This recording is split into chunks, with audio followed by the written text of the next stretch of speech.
ദാസനെ കുടുംബത്തെ ഓർത്ത് പ്രാർത്ഥിക്കുന്ന കർത്താവെ, ആ കുടുംബത്തെ അനുഗ്രഹിക്കും മാനിക്കും ചെയ്യണമേ എന്ന് പ്രാർത്ഥിക്കുന്ന കർത്താവെ, ആ ദാസകൾ കൂടി കേൾക്കപ്പെടുന്ന കർത്താവെ ഓരോ വചനങ്ങൾ ദൈവമേ അത് ഞങ്ങൾ പഠിച്ച് കർത്താവെ ദൈവത്തിന് വേണ്ടി കർത്താവെ 30, 60, 100 മേനിയായി ഫലം പ്രകടിപ്പിക്കുന്നവരായി തീരുവാൻ തക്കവണ്ണം ഞങ്ങൾ ഓരോരുത്തരെയും കർത്താവ് ബലപ്പെടുത്തണമേ, ശക്തീകരിക്കണമേ എന്ന് പ്രാർത്ഥിക്കുന്ന കർത്താവെ. ഹാലലിയോ ആ സ്തോത്രം ദൈവമേ കർത്താവെ. അപ്പൊ ഇത് കർത്താവെ ഈ ക്ലാസ്സുകൾ കർത്താവെ ഹാലലിയോ അപ്പൊ അത് അനുഗ്രഹമായി തീരുവാൻ തക്കവണ്ണം എല്ലാവർക്കും ഒരു അനുഗ്രഹമാകാൻ തക്കവണ്ണം കർത്താവ് സഹായിക്കണമേ എന്ന് പ്രാർത്ഥിക്കുന്നു. ദൈവമേ ആദ്യം മുതൽ അവസാനം വരെ ദൈവ സാന്നിധ്യം കൂടിയിരിക്കണമേ. സ്തോത്രം, മാനവ മഹത്വം എല്ലാം യേശുവിന്റെ അധികാരമുള്ള നാം തന്നെ പിതാവേ, ആമേൻ. കർത്താവിന്റെ ധന്യതിരുനാമത്തിന് സ്തോത്രം ചെയ്യുന്നു. എല്ലാ വിലപ്പെട്ട ദൈവത്തിന്റെ ദാസീദാസന്മാർക്കും എൻ്റെ സ്നേഹവന്ദനങ്ങളെ അറിയിക്കുകയാണ്. നമുക്ക് ഈ സെമസ്റ്ററിൽ ഇന്ന് ഇത് 22ാമത്തെ ക്ലാസ് ആണ്. പഞ്ചഗ്രന്ഥങ്ങൾ എന്ന വിഷയം ആവർത്തന പുസ്തകത്തിൽ നിന്നാണ് നമ്മളിപ്പോൾ പഠിച്ചുകൊണ്ടിരിക്കുന്നത്. ആവർത്തന പുസ്തകത്തിൽ 4-ാം അധ്യായം 44 മുതൽ 26-19 വരെയുള്ള വചനഭാഗത്തിൽ മോശ ഇസ്രായേൽ ജനത്തോട് മോവാബ് സമഭൂമിയിൽ വെച്ച് ഇസ്രായേൽ ജനത്തോട് തന്റെ വിടവാങ്ങൽ സന്ദേശമായിട്ട് സംസാരിക്കുമ്പോൾ ഇസ്രായേലിന്റെ ചരിത്രത്തിലെ ഏറ്റവും പ്രധാനപ്പെട്ട ഒരു കാര്യത്തെ അവരോട് ഓർമ്മിപ്പിക്കുകയാണ്.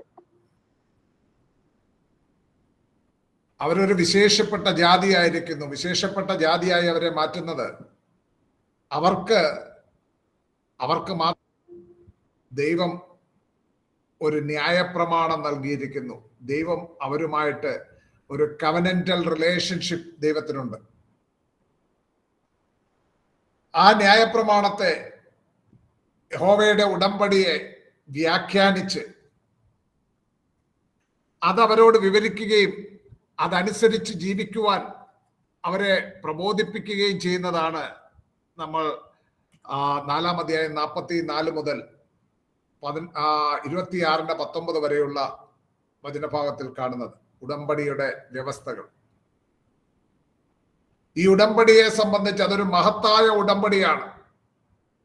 ആബ്സല്യൂട്ട് അലീജിയൻസ്, പൂർണ്ണമായ കൂറ് ദൈവത്തോട് ഉണ്ടായിരിക്കണം എന്ന് ദൈവം ആവശ്യപ്പെടുന്നു, നിഷ്കർഷിക്കുന്നു, ദൈവം ആഗ്രഹിക്കുന്നു. അത് മോശ അവരോട് ഓർമ്മിപ്പിക്കുകയാണ്. അതിന്റെ ചില പോയിന്റ്സ് നമ്മൾ ചിന്തിച്ചു. 4-ന്റെ 44 മുതൽ 5-ന്റെ 33 വരെയുള്ള വചനഭാഗത്തിൽ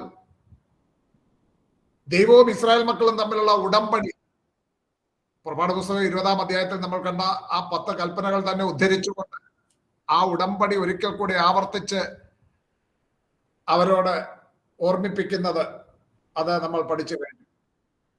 തുടർന്ന് നമ്മൾ പഠിച്ചത് ഉടമ്പടി ബന്ധത്തിന്റെ തത്വം, ആ ഉടമ്പടി ബന്ധത്തിന്റെ ബൈൻഡിങ് ഫോഴ്സ്. ആ ഉടമ്പടി ബന്ധം നിലനിൽക്കുന്നത് സ്നേഹത്തിൽ അധിഷ്ഠിതമായിട്ടാണ്. മോശ അവിടെ പറയുന്നു, നിങ്ങളുടെ ദൈവമായ യഹോവയെ സ്നേഹിക്കുക. പൂർണ്ണ ഹൃദയത്തോടെ, പൂർണ്ണ മനസ്സോടെ, പൂർണ്ണ ശക്തിയോടെ ദൈവത്തെ സ്നേഹിക്കുക. അത് 6-ാം അധ്യായത്തിൽ അത് പറയുന്നു. നമ്മളത് പഠിച്ചു കഴിഞ്ഞു. മൂന്നാമത് നമ്മൾ പഠിച്ചത് 7-ാം അധ്യായത്തിൽ അവർ യോർദാൻ കടന്ന് അക്കരെ ചെല്ലുമ്പോൾ കനാൻ ദേശം അവരുടെ പിതാക്കന്മാരായ അബ്രഹാമിനോട്, ഇസഹാക്കിനോട്, യാക്കോബിനോട് ദൈവം വാഗ്ദത്തം ചെയ്ത ആ ദേശം കൈവശമാക്കും. അവർ അവിടെ കൈവശമാക്കുമ്പോൾ അവിടെയുള്ള ജാതികളോട് അവർ സംബന്ധം കൂടരുത്, അവരെ നീക്കിക്കളയണം. ജാതികളെ നീക്കിക്കളയണം. ജാതികളുമായി അവരെ സംബന്ധം ചെയ്ത് കഴിഞ്ഞാൽ അവരുടെ പുത്രന്മാർ ജാതികളുടെ പുത്രിമാരെ വിവാഹം കഴിച്ചാൽ, അല്ലെങ്കിൽ തിരിച്ച് ഇവരുടെ പുത്രിമാരെ ജാതികളുടെ പുത്രന്മാർ വിവാഹം കഴിച്ചാൽ, ജാതികളുടെ ദേവന്മാരെ സേവിക്കേണ്ടതിന് തക്കവണ്ണം അവരുടെ ഹൃദയത്തെ വശീകരിക്കുവാനിടയുണ്ട്. അതുകൊണ്ട് ദൈവവുമായിട്ടുള്ള ആ കവനന്റൽ റിലേഷൻഷിപ്പ് വിട്ടുപോകുവാൻ ഇടയുള്ളത് കൊണ്ട് ജാതികളോട് സംബന്ധം കൂടരുതെന്ന് അവർക്ക് പ്രബോധനം കൊടുക്കുന്നു. അതും പഠിച്ചതാണ്. ഒടുവിൽ നമ്മളിപ്പോൾ പഠിച്ചുകൊണ്ടിരുന്നത് ദൈവവുമായിട്ടുള്ള ആ പ്രതിബദ്ധതയ്ക്കുള്ള ആഹ്വാനമാണ്. ആഹ്വാനം അവിടെ പറയുന്നു, നിങ്ങൾക്ക് അവകാശമായി നൽകപ്പെടുന്ന ദേശത്ത് നിങ്ങൾ ദൈവമായ യഹോവയുടെ സകല വചനങ്ങളും പ്രമാണിച്ച് നടക്കണം. എല്ലാ കൽപ്പനകളും പ്രമാണിച്ച് നിങ്ങൾക്കൊരു ദേശം അവകാശമായ ദൈവം നൽകുന്നു. ആ ദേശത്ത് നിങ്ങൾ ചെല്ലുമ്പോൾ ദൈവമായ യഹോവയുടെ കൽപ്പനകൾ പൂർണ്ണമായി അനുസരിച്ച് നടക്കണം. 8-ാം അധ്യായത്തിൽ അത് പറയുന്നു. അതിന്റെ പ്രാരംഭമായ ചില പോയിന്റ്സ് നമ്മൾ കഴിഞ്ഞ ക്ലാസ്സിൽ ചിന്തിച്ചതാണ്. ഇന്ന് അവയെ ആവർത്തിക്കുന്നില്ല. ഇന്ന് നേരെ 8-ന്റെ 3-ാം വാക്യം മുതൽ നമുക്ക് ചിന്തിക്കാം. 8-ന്റെ 3-ാം വാക്യം, 8-ന്റെ 1 നമ്മൾ ചിന്തിച്ചാണ്. നിങ്ങൾ ജീവിച്ചിരിക്കുകയും വർദ്ധിക്കുകയും യഹോവ നിങ്ങളുടെ വ്യക്തമല്ല സാറേ, ഇടയ്ക്കിടയ്ക്ക് വ്യക്തമല്ല. എന്താണ്, എന്റെ സൗണ്ട് ആണോ വീഡിയോ ആണോ? എന്താണ് വ്യക്തമല്ലാത്തത്? വീഡിയോ ആണ്, വീഡിയോ ശബ്ദവും ക്ലിയർ ആകുന്നില്ല. ഞങ്ങൾക്കാർക്കും കുഴപ്പമില്ല, നെറ്റിന്റെ തകരാറ് കൊണ്ടായിരിക്കാം. ആരാണ് ഇപ്പൊ വ്യക്തമല്ലെന്ന് പറഞ്ഞ? ആരായിരുന്നു വ്യക്തമല്ലെന്ന് ആരാ പറഞ്ഞ? ഞാൻ കേട്ടില്ല. ഞാൻ റസൽ എബ്രഹാം. ഒരു കാര്യം ചെയ്യും, ഞാൻ ഇന്ന് ക്ലാസ് തുടങ്ങുന്നതിന് മുമ്പ് എന്തൊക്കെയോ ദേവദാസിനോട് പറഞ്ഞപ്പോഴും ദേവദാസൻ റെസ്പോണ്ട് ചെയ്യുന്നില്ലായിരുന്നു. ഒന്ന് ഫോൺ ഒന്ന് റീസ്റ്റാർട്ട് ചെയ്യുകയോ ഒന്ന് ലീവ് ചെയ്തിട്ട് റീജോയിൻ ചെയ്യുകയോ ചെയ്യും. മറ്റുള്ളവർക്ക് പ്രോബ്ലം ഇല്ലല്ലോ. അപ്പൊ അത് ദേവദാസിന് മാത്രം പ്രോബ്ലം ആയിരിക്കും. ഇവിടെ ഒരു പ്രോബ്ലം ഇല്ല സർ. മറ്റാർക്കും പ്രോബ്ലം ഇല്ല. അപ്പം അത് ഒന്ന് ലീവ് ചെയ്തിട്ട് റീജോയിൻ ചെയ്യും. എന്നിട്ടും പറ്റുന്നില്ലെങ്കിൽ റീസ്റ്റാർട്ട് ചെയ്യും ഫോൺ. ഓക്കെ, നമുക്ക് തുടരാം. 8-ാം അധ്യായം 1-ാം വാക്യത്തിൽ പറയുന്നു, നിങ്ങൾ ജീവിച്ചിരിക്കുകയും വർദ്ധിക്കുകയും യഹോവ നിങ്ങളുടെ പിതാക്കന്മാരോട് സത്യം ചെയ്ത ദേശം ചെന്ന് കൈവശമാക്കുകയും ചെയ്യേണ്ടതിന് ഞാൻ ഇന്ന് നിങ്ങളോട് കൽപ്പിക്കുന്ന സകല കൽപ്പനകളും നിങ്ങൾ പ്രമാണിച്ച് നടക്കണം. എല്ലാ കൽപ്പനകളും അനുസരിക്കണമെന്ന് മോശെ അവരോട് ഓർമ്മിപ്പിക്കുകയാണ്. അത് നമ്മൾ കഴിഞ്ഞ ക്ലാസ്സിലെ 8-ാം അധ്യായത്തിന്റെ 1-ാം വാക്യം നമ്മൾ ചിന്തിച്ചാണ്. ഇന്ന് 3 മുതലുള്ള വാക്യങ്ങൾ ചിന്തിക്കാം.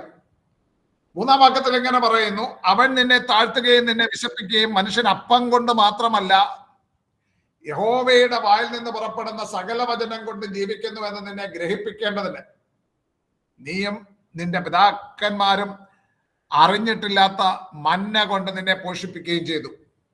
ശ്രദ്ധിക്കണം, അവിടെ പറഞ്ഞിരിക്കുന്ന ഒരു പദപ്രയോഗം. മനുഷ്യൻ അപ്പം കൊണ്ട് മാത്രമല്ല യഹോവയുടെ വായിൽ നിന്ന് പുറപ്പെടുന്ന സകല വചനം കൊണ്ടും ജീവിക്കുന്നു എന്ന് നിന്നെ ഗ്രഹിപ്പിക്കേണ്ടതിന് ദൈവം അവർക്ക് മന്ന നൽകി. ആ മന്നയിലൂടെ ദൈവത്തിന്റെ വിശ്വസ്തത, മനുഷ്യൻ അപ്പം കൊണ്ട് മാത്രമല്ല യഹോവയുടെ വായിൽ നിന്ന് പുറപ്പെടുന്ന സകല വചനം കൊണ്ട് ജീവിക്കുന്നു എന്ന് അവർ ഗ്രഹിക്കണം. ഇസ്രായേൽ മക്കൾ അവർക്ക് വിശന്നപ്പോൾ അവർ ദൈവത്തെ അവിശ്വസിച്ച് ദൈവത്തിന് വിരോധമായി സംസാരിച്ചതായി നമ്മൾ വായിക്കുന്നുണ്ട്. അവർ ചോദിക്കുന്നത്, മരുഭൂമിയിൽ മേശയൊരുക്കുവാൻ ദൈവത്തിന് കഴിയുമോ? ഒന്ന് ചിന്തിച്ചു നോക്കിയേ. ലക്ഷക്കണക്കിന് വരുന്ന ഒരു പുരുഷാരം, അവർ മരുപ്രയാണത്തിലാണ്. അവർക്ക് ഓരോ നേരവും ആഹാരം കൊടുക്കണമെങ്കിൽ ഒന്ന് ചിന്തിച്ചു നോക്കി, എത്ര കണ്ടെയ്നർ കണക്കിന് ആഹാരം കൊണ്ടുവന്നാൽ പറ്റും?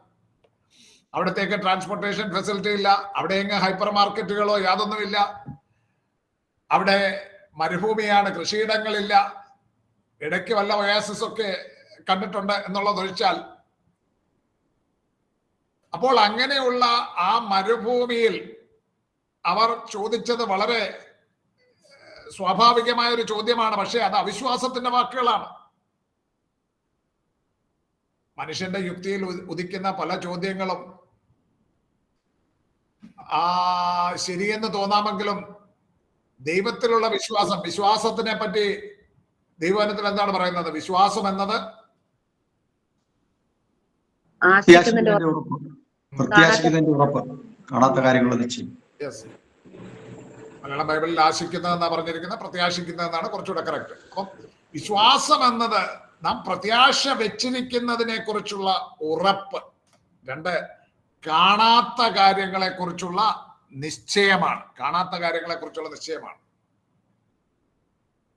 ദൈവം എല്ലാ കാലത്തും ആഗ്രഹിക്കുന്ന അതാണ്. ദൈവത്തെ മാത്രം നമ്മൾ കണ്ട് വിശ്വസിച്ച് കാൽച്ചുവടുകൾ വെക്കണം. അബ്രഹാം ചെയ്തതുപോലെ നിന്റെ ദേശത്തെയും പിതൃഭവനത്തെയും ചാർച്ചക്കാരെയും വിട്ട് പുറപ്പെടാൻ പറഞ്ഞു. അബ്രഹാം കാണാത്ത ദേശത്തേക്ക് ഇറങ്ങി പുറപ്പെട്ടു. അവിടെ എന്ത് എന്നുള്ള ചോദ്യം അബ്രഹാമിനില്ല. ദൈവം പറഞ്ഞു, ദൈവത്തിന്റെ വാക്കനുസരിച്ചു, അബ്രഹാം പുറപ്പെട്ടു. എന്നാൽ മരുപ്രയാണത്തിലായിരുന്ന ഇസ്രായേല്യർക്ക് അവർക്ക് സംശയം. അവർ ചോദിക്കുകയാണ്, മരുഭൂമിയിൽ മേശ ഒരുക്കുവാൻ ദൈവത്തിന് കഴിയുമോ എന്ന് പറഞ്ഞ് പിറുപിറുത്തു.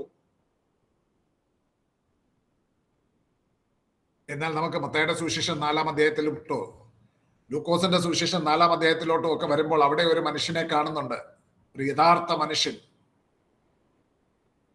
40 പകലും 40 രാവും ഉപവസിച്ചു. നമ്മുടെ കർത്താവായ യേശു ക്രിസ്തു, യേശുവിന് വിശന്നപ്പോൾ പരീക്ഷകൻ അടുത്ത് വന്നു. എന്നിട്ട് ചോദിക്കുന്നതാണ്, അവനോട് പറയുക, നീ ദൈവപുത്രനെങ്കിൽ ഈ കല്ല് അപ്പമായി തീരുവാൻ കൽപ്പിക്ക എന്ന് പറഞ്ഞു. വെള്ളത്തെ വീഞ്ഞാക്കുവാൻ കഴിവുള്ളവൻ കല്ലിനോട് കൽപ്പിച്ചാൽ അത് അപ്പമായി തീരുകയില്ല, തീരും. എന്നാൽ ഇവിടെ പരീക്ഷയാണ്. അവിടെ പറയുകയാണ്, കല്ലിനോട് അപ്പമായി തീരുവാൻ കൽപ്പിക്കുക എന്ന് പറഞ്ഞു. അപ്പോൾ നമ്മുടെ കർത്താവ് എന്താ മറുപടി പറഞ്ഞത്? കർത്താവ് എന്താ പറഞ്ഞത്?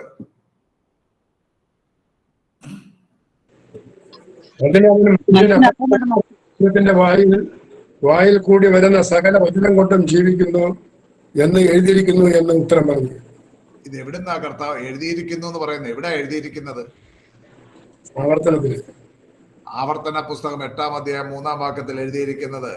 കർത്താവ് അവിടെ ഉദ്ധരിച്ചു പറയുകയാണ്, മനുഷ്യൻ അപ്പം കൊണ്ട് മാത്രമല്ല യഹോവയുടെ വായിൽ നിന്ന് വരുന്ന, ദൈവത്തിന്റെ വായിൽ നിന്ന് വരുന്ന സകല വചനം കൊണ്ട് ജീവിക്കുന്നു.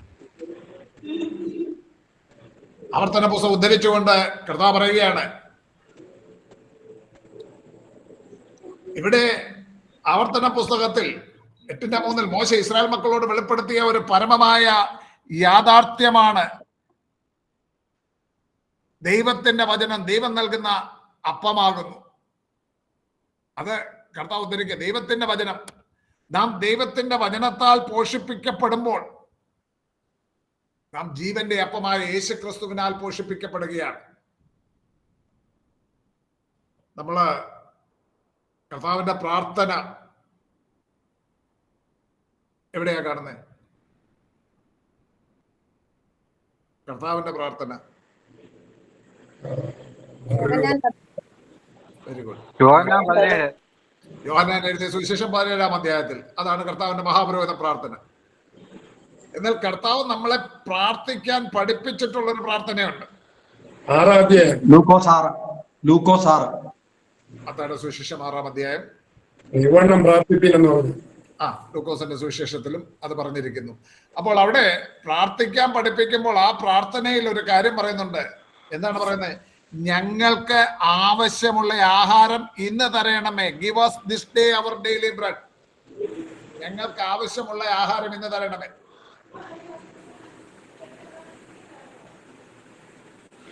യോഹന്നാൻ എഴുതിയ സുവിശേഷം 6-ാം അധ്യായത്തിൽ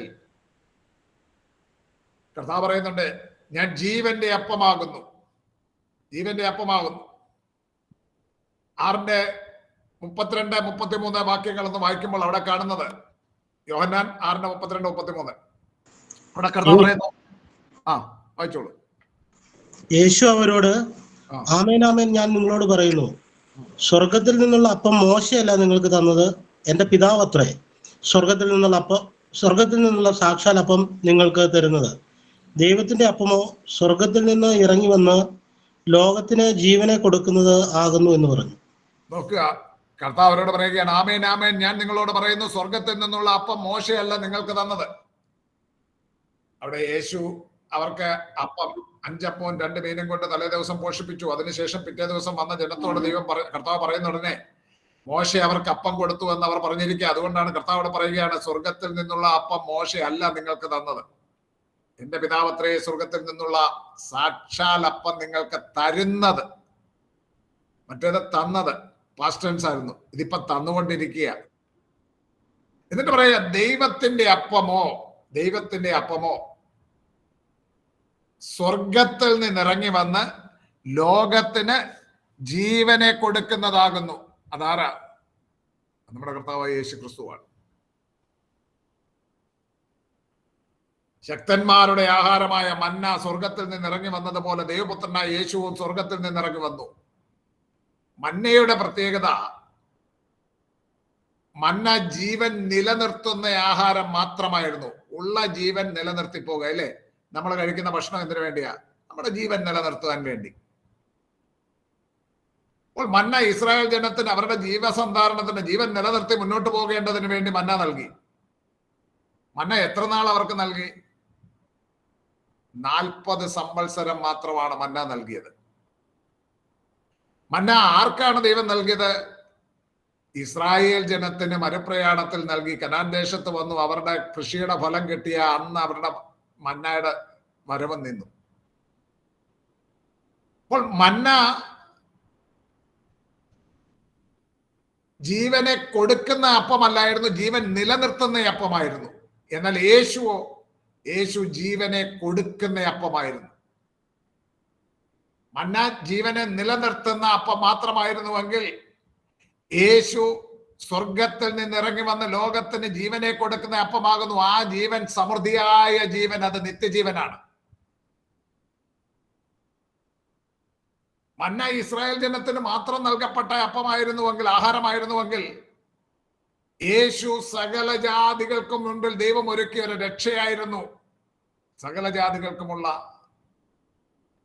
ജീവൻ നൽകുന്ന അപ്പമായി മാറുവാനിടയായിത്തീർന്നു. മന്ന 40 വർഷക്കാലത്തേക്ക് മാത്രം നൽകപ്പെട്ട അപ്പമായിരുന്നുവെങ്കിൽ, യേശു മുഴുലോകത്തിന് വേണ്ടി, നമ്മുടെ കർത്താവ് യേശു ക്രിസ്തുവിന്റെ രണ്ടാമത്തെ വരവ് വരെ, മടങ്ങി വരവ് വരെ ജീവൻ പ്രാപിക്കുവാനായി നൽകപ്പെട്ടിരിക്കുന്ന അപ്പമാണ്. ഒരു കാര്യം മനസ്സിലാക്കേണ്ടത്, നമ്മുടെ ഭൗതിക ശരീരം ഭക്ഷണം സ്വീകരിക്കുന്നത് പോലെ, നമ്മുടെ ഭൗതിക ശരീരം, പുറത്തെ മനുഷ്യൻ ഭക്ഷണം സ്വീകരിച്ച് ബലം പ്രാപിക്കുന്നത് പോലെ, അകത്തെ മനുഷ്യൻ ബലം പ്രാപിക്കുന്നത് യേശുവിനെ കൈക്കൊള്ളുമ്പോഴാണ്. യേശുവിനെ സ്വീകരിക്കുന്നുവെങ്കിൽ, ഹൃദയത്തിൽ നാം യേശുവിനെ സ്വീകരിക്കുമ്പോൾ നിത്യജീവൻ പ്രാപിക്കുവാനും രക്ഷിക്കപ്പെടുവാനും ഇടയായിത്തീരുന്നു. യോഹന്നാൻ എഴുതിയ സുവിശേഷം 6-ാം അധ്യായത്തിൽ കാണുന്ന യേശു ജീവന്റെ അപ്പമാകുന്നു എന്ന കർത്താവിന്റെ ആ പ്രഭാഷണം, എന്റെ പ്രിയ ദൈവത്തിന്റെ ദാസീദാസന്മാർ, എന്റെ 53 പേരിപ്പോ ഉണ്ട്, ഓർത്തുകൊള്ളുക, അവിടെ കർത്തൃമേശയെ പറ്റിയുള്ള ഒരു പ്രഭാഷണമല്ല അത് എന്ന് അറിഞ്ഞിരിക്കുക. പലരും അതുപോലെ കർത്തൃമേശയെ പറ്റിയുള്ള ഒരു പ്രഭാഷണമല്ല. ഒന്ന് ശ്രദ്ധയോടെ കേൾക്കണം. 54-ാം വാക്യത്തിൽ അവിടെ പറയുന്നുണ്ട്, എന്റെ മാംസം തിന്നുകയും എന്റെ രക്തം കുടിക്കുകയും ചെയ്യുന്നവന് നിത്യജീവനുണ്ട്, ഞാൻ ഒടുക്കത്തെ നാളിൽ അവനെ ഉയർത്തെഴുന്നേൽപ്പിക്കുമെന്ന് പറയുന്നത് കർത്തൃമേശയിലെ അപ്പവും വീഞ്ഞും കുടിച്ച് ആർക്കെങ്കിലും നിത്യജീവൻ പ്രാപിക്കാവുന്നുള്ള അർത്ഥത്തിലല്ല പറയുന്നത്. ശ്രദ്ധയോടെ കേൾക്കണം. Our Lord's sermon in John 6 has nothing to do with the Lord's Supper. യോഹന്നാൻ സുവിശേഷം 6-ാം അധ്യായത്തിൽ പറയുന്ന ആ ജീവന്റെ അപ്പം എന്ന പ്രഭാഷണത്തിന്, കർത്താവിന്റെ ആ പ്രഭാഷണത്തിന് കർത്തൃമേശയുമായി യാതൊരു ബന്ധവുമില്ല. വിശ്വാസത്താൽ യേശുവുമായി ഉണ്ടായിരിക്കേണ്ട വ്യക്തിപരമായ ബന്ധത്തെ സൂചിപ്പിക്കുന്ന ഒരു പ്രയോഗമാണത്.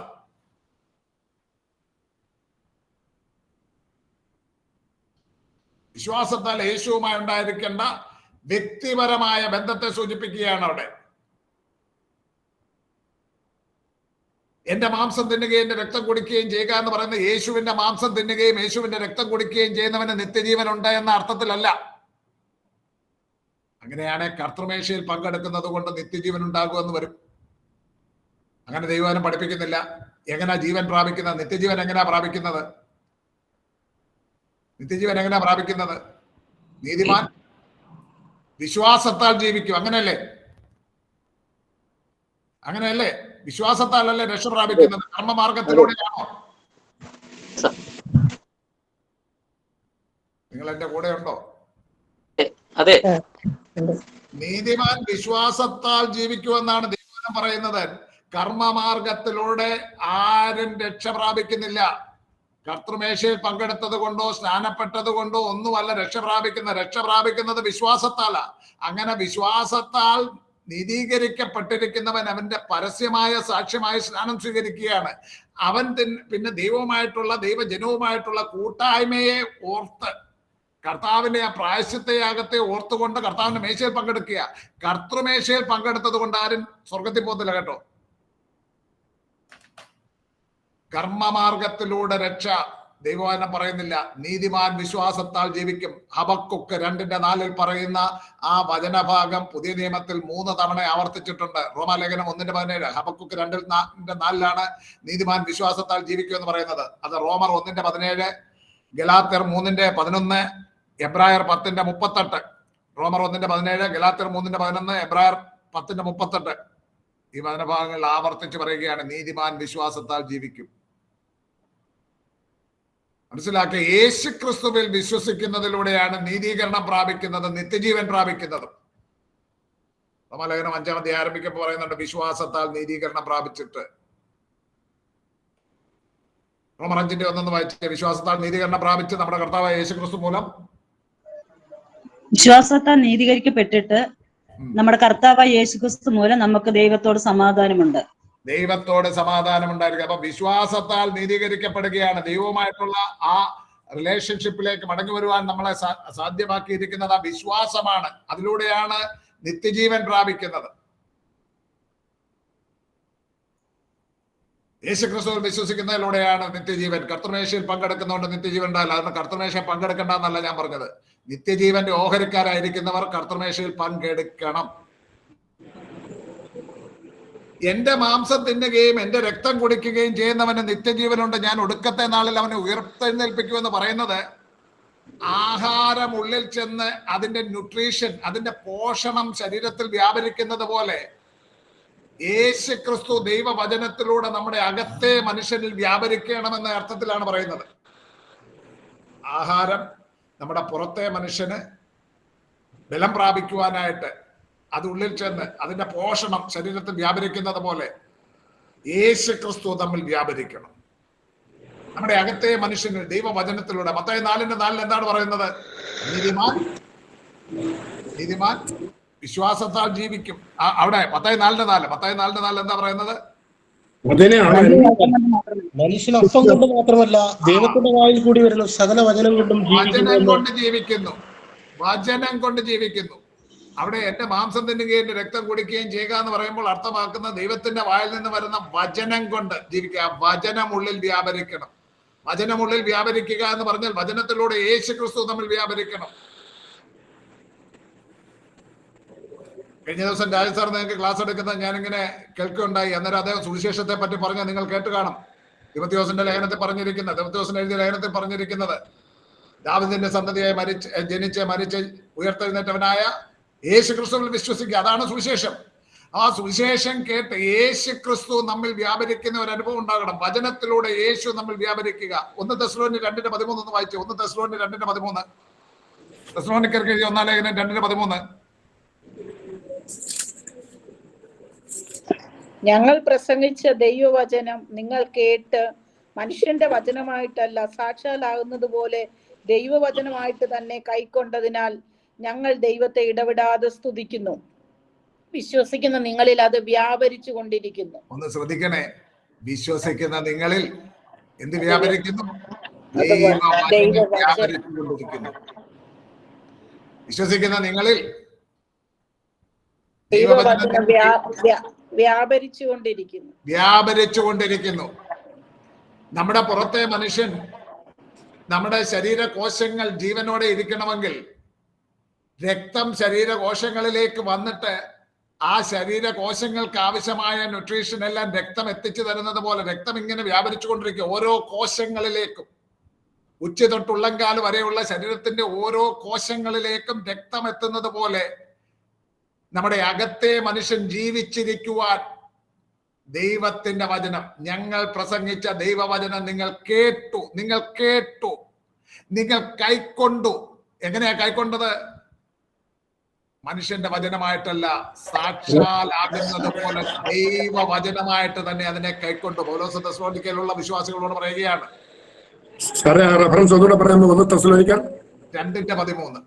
2:13 റൈറ്റ് സൈഡിൽ സെക്കൻഡ് പാരഗ്രാഫ് ആയിട്ട് കണ്ട അത് കിടക്കുന്നത് 2:13.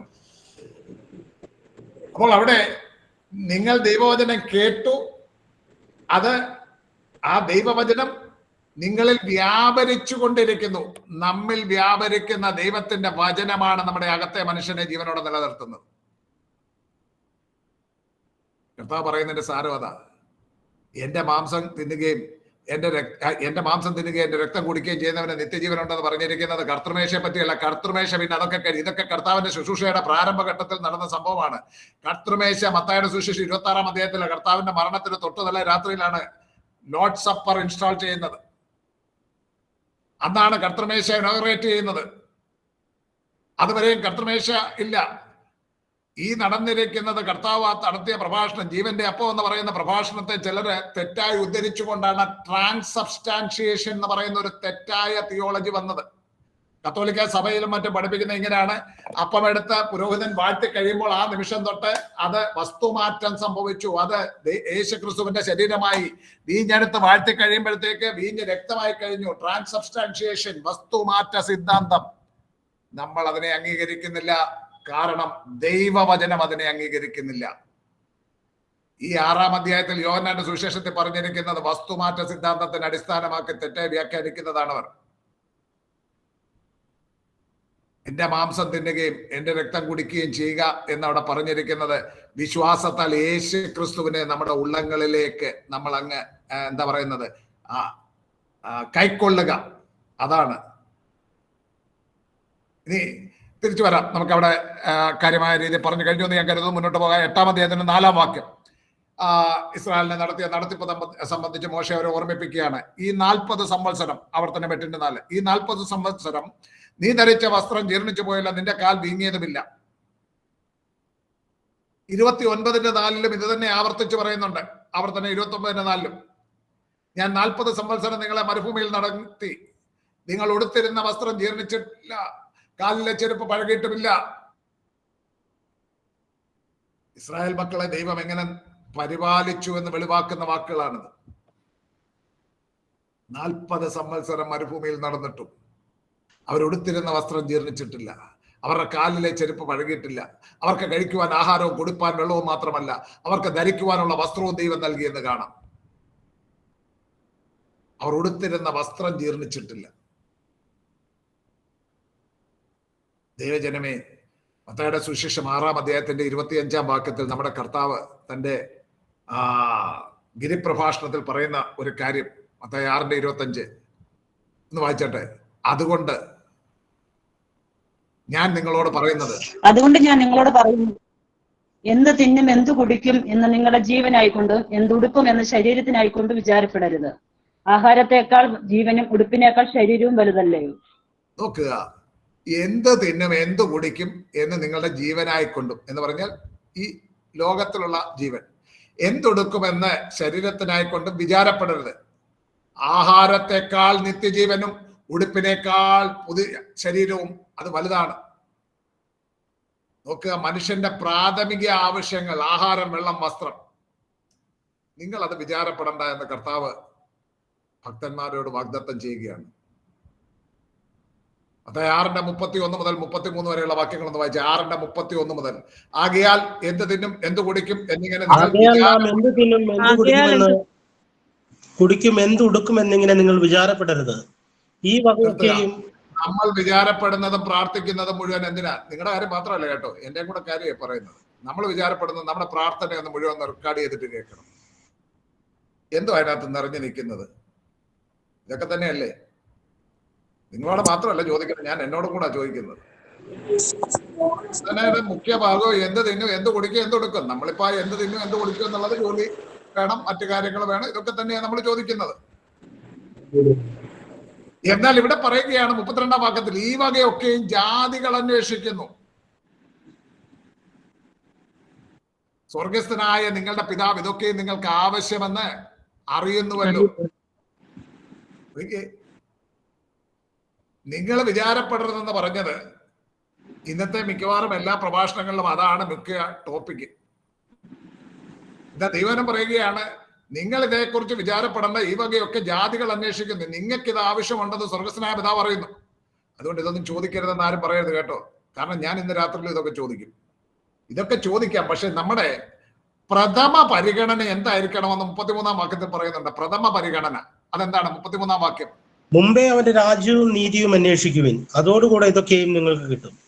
മുമ്പേ അവന്റെ രാജ്യവും നീതിയും അന്വേഷിപ്പീൻ. Seek first the kingdom of God and his righteousness. എന്റെ കുഞ്ഞുങ്ങളെ ചെറുപ്പത്തിൽ പാടിയ ഒരു പാട്ടാണ്. Seek ye first the kingdom of God. പാടാൻ എനിക്ക് കഴിയില്ലല്ലോ, ഞാൻ പാടിയതിന്. നമ്മോട് പറയുകയാണ്, മുൻപേ അവന്റെ രാജ്യവും നീതി അന്വേഷിപ്പീൻ, അതോടുകൂടെ ഇതൊക്കെയും കിട്ടും. ഇതൊക്കെ നമുക്ക് ആവശ്യമാണെന്ന് സ്വർഗസ്ഥനായ പിതാവിനറിയാം. അതുകൊണ്ട് ദൈവം നൽകും. പക്ഷെ നമ്മൾ പ്രഥമ പരിഗണന കൊടുക്കേണ്ടത് എന്തിനാണ്? ദൈവരാജ്യത്തിനും നീതിക്കും വിശുദ്ധിക്കും ആണ് പ്രാധാന്യം കൊടുക്കേണ്ടത്. മുൻപേ അവന്റെ രാജ്യവും നീതി അന്വേഷിപ്പീൻ. റോമർ 14:17 അങ്ങനെ പറയുന്നില്ലേ? റോമർ 14:15 പറഞ്ഞിരിക്കുന്നത് ഞാൻ പറയാം, മറ്റേ സമാധാനവും പരിശുദ്ധാത്മാവും സന്തോഷമാകുന്നു. ഓക്കെ, അതെ, ദൈവരാജ്യം ഭക്ഷണവും പാനീയമല്ല, നീതിയും സമാധാനവും പരിശുദ്ധാത്മാവിൽ സന്തോഷമാകുന്നു. അതെ, റോമർ 14 റൈറ്റ് സൈഡിൽ അവിടെ കിടപ്പുണ്ടത്. അത് അപ്പം ഒന്നാമത് നമ്മൾ പ്രാധാന്യം കൊടുക്കേണ്ടത് എന്താണ്? ദൈവരാജ്യത്തിൽ ദൈവനീതിക്കും പ്രാധാന്യം കൊടുക്കണം നമ്മൾ. അപ്പം അതോടുകൂടി ഇതൊക്കെയും കിട്ടും. നമ്മുടെ കണ്ണിരിക്കുന്ന ഇവിടെ ഇതൊക്കെ കിട്ടാൻ വേണ്ടി ഞാൻ ഇയ്യോബിന്റെ പുസ്തകത്തിൽ ഒരു വാക്യമുണ്ട്, 42:10. ഇയ്യോബിന്റെ പുസ്തകത്തിൽ പറയുന്നുണ്ട്, ഇയ്യോബ് തന്റെ സഹോദരന്മാർക്ക് വേണ്ടി പ്രാർത്ഥിച്ചു, അപ്പോൾ അവന്റെ സ്ഥിതിക്ക് എല്ലാം മാറ്റം വന്നു. നമ്മുടെ പലരുടെയും അടിസ്ഥാനപരമായിട്ട് ഞാനീ പറയുന്നത് പൊതുവിലുള്ള കാര്യമാണ്, നിങ്ങളെല്ലാവരും എന്നല്ല ഞാൻ അർത്ഥമാക്കുന്നത്. അപ്പൊ സഹോദരന് വേണ്ടി പ്രാർത്ഥിക്കും. എന്താണ് ലക്ഷ്യം? സഹോദരന് വേണ്ടി പ്രാർത്ഥിക്കുന്ന ലക്ഷ്യം എന്താണ്? എന്റെ സ്ഥിതിക്ക് മാറ്റം വരണം. കാരണം ഇയ്യോബ് തന്റെ സഹോദരന്മാർക്ക് വേണ്ടി പ്രാർത്ഥിച്ചപ്പോൾ ഇയ്യോബിന്റെ സ്ഥിതിക്ക് മാറ്റം വന്നില്ലേ? ഞാൻ എന്റെ സഹോദരന് വേണ്ടി പ്രാർത്ഥിക്കുന്നതിന്റെ ലക്ഷ്യം എന്താണ്? സഹോദരന്റെ സ്ഥിതിക്ക് മാറ്റം വരാനല്ല, എന്റെ സ്ഥിതിക്ക് മാറ്റം വരിക. അതായിരിക്കരുത്. ഇയ്യോബ് പ്രാർത്ഥിച്ചതോ വാസ്തവമായി സഹോദരന്മാർക്ക് വേണ്ടി പ്രാർത്ഥിക്കരുത്. അതുപോലെ നമ്മുടെ ലക്ഷ്യം ഇവിടെ പറഞ്ഞിരിക്കുന്ന എന്താണ്? മുൻപേ അവന്റെ രാജ്യവും നീതി അന്വേഷിപ്പീൻ. നമ്മൾ ഈ തേങ്ങ ഉണക്കാറുണ്ട്. എന്തിനാ? തേങ്ങ ഉണക്കി കൊപ്ര ആട്ടി കഴിയുമ്പോൾ ഒരു സാധനം കിട്ടും. എന്തോ കിട്ടുന്നേ? വെളിച്ചെണ്ണ. ആരെങ്കിലും പിണ്ണാക്കിന് വേണ്ടി തേങ്ങ ആട്ടാറുണ്ടോ? അത് ആവശ്യമാണ്. പക്ഷെ പിണ്ണാക്കിന് വേണ്ടി ആരും കഷ്ടപ്പെടത്തില്ല. തേങ്ങയാണ് ആട്ടുന്നതിന്റെ, ഉണക്കി കഷ്ടപ്പെട്ട് ആട്ടുന്നതിന്റെ പ്രധാന ലക്ഷ്യം എന്ന് പറയുന്നത് എണ്ണയാണ്. പിണ്ണാക്ക് അതിന്റെ ബൈ പ്രോഡക്റ്റ് ആണ്. പിണ്ണാക്കിന് വേണ്ടി തേങ്ങ ഉണക്കുന്നവരാകരുത് നമ്മളാരും. അത്രേ പറയാനുള്ളൂ. മുൻപേ അവന്റെ രാജ്യവും നീതി അന്വേഷിപ്പീൻ, അതോടുകൂടെ ഇതൊക്കെയും കിട്ടും. മറ്റേത് കൂടെ ആവശ്യമെന്നറിയുന്നത് ദൈവം നൽകിത്തരും.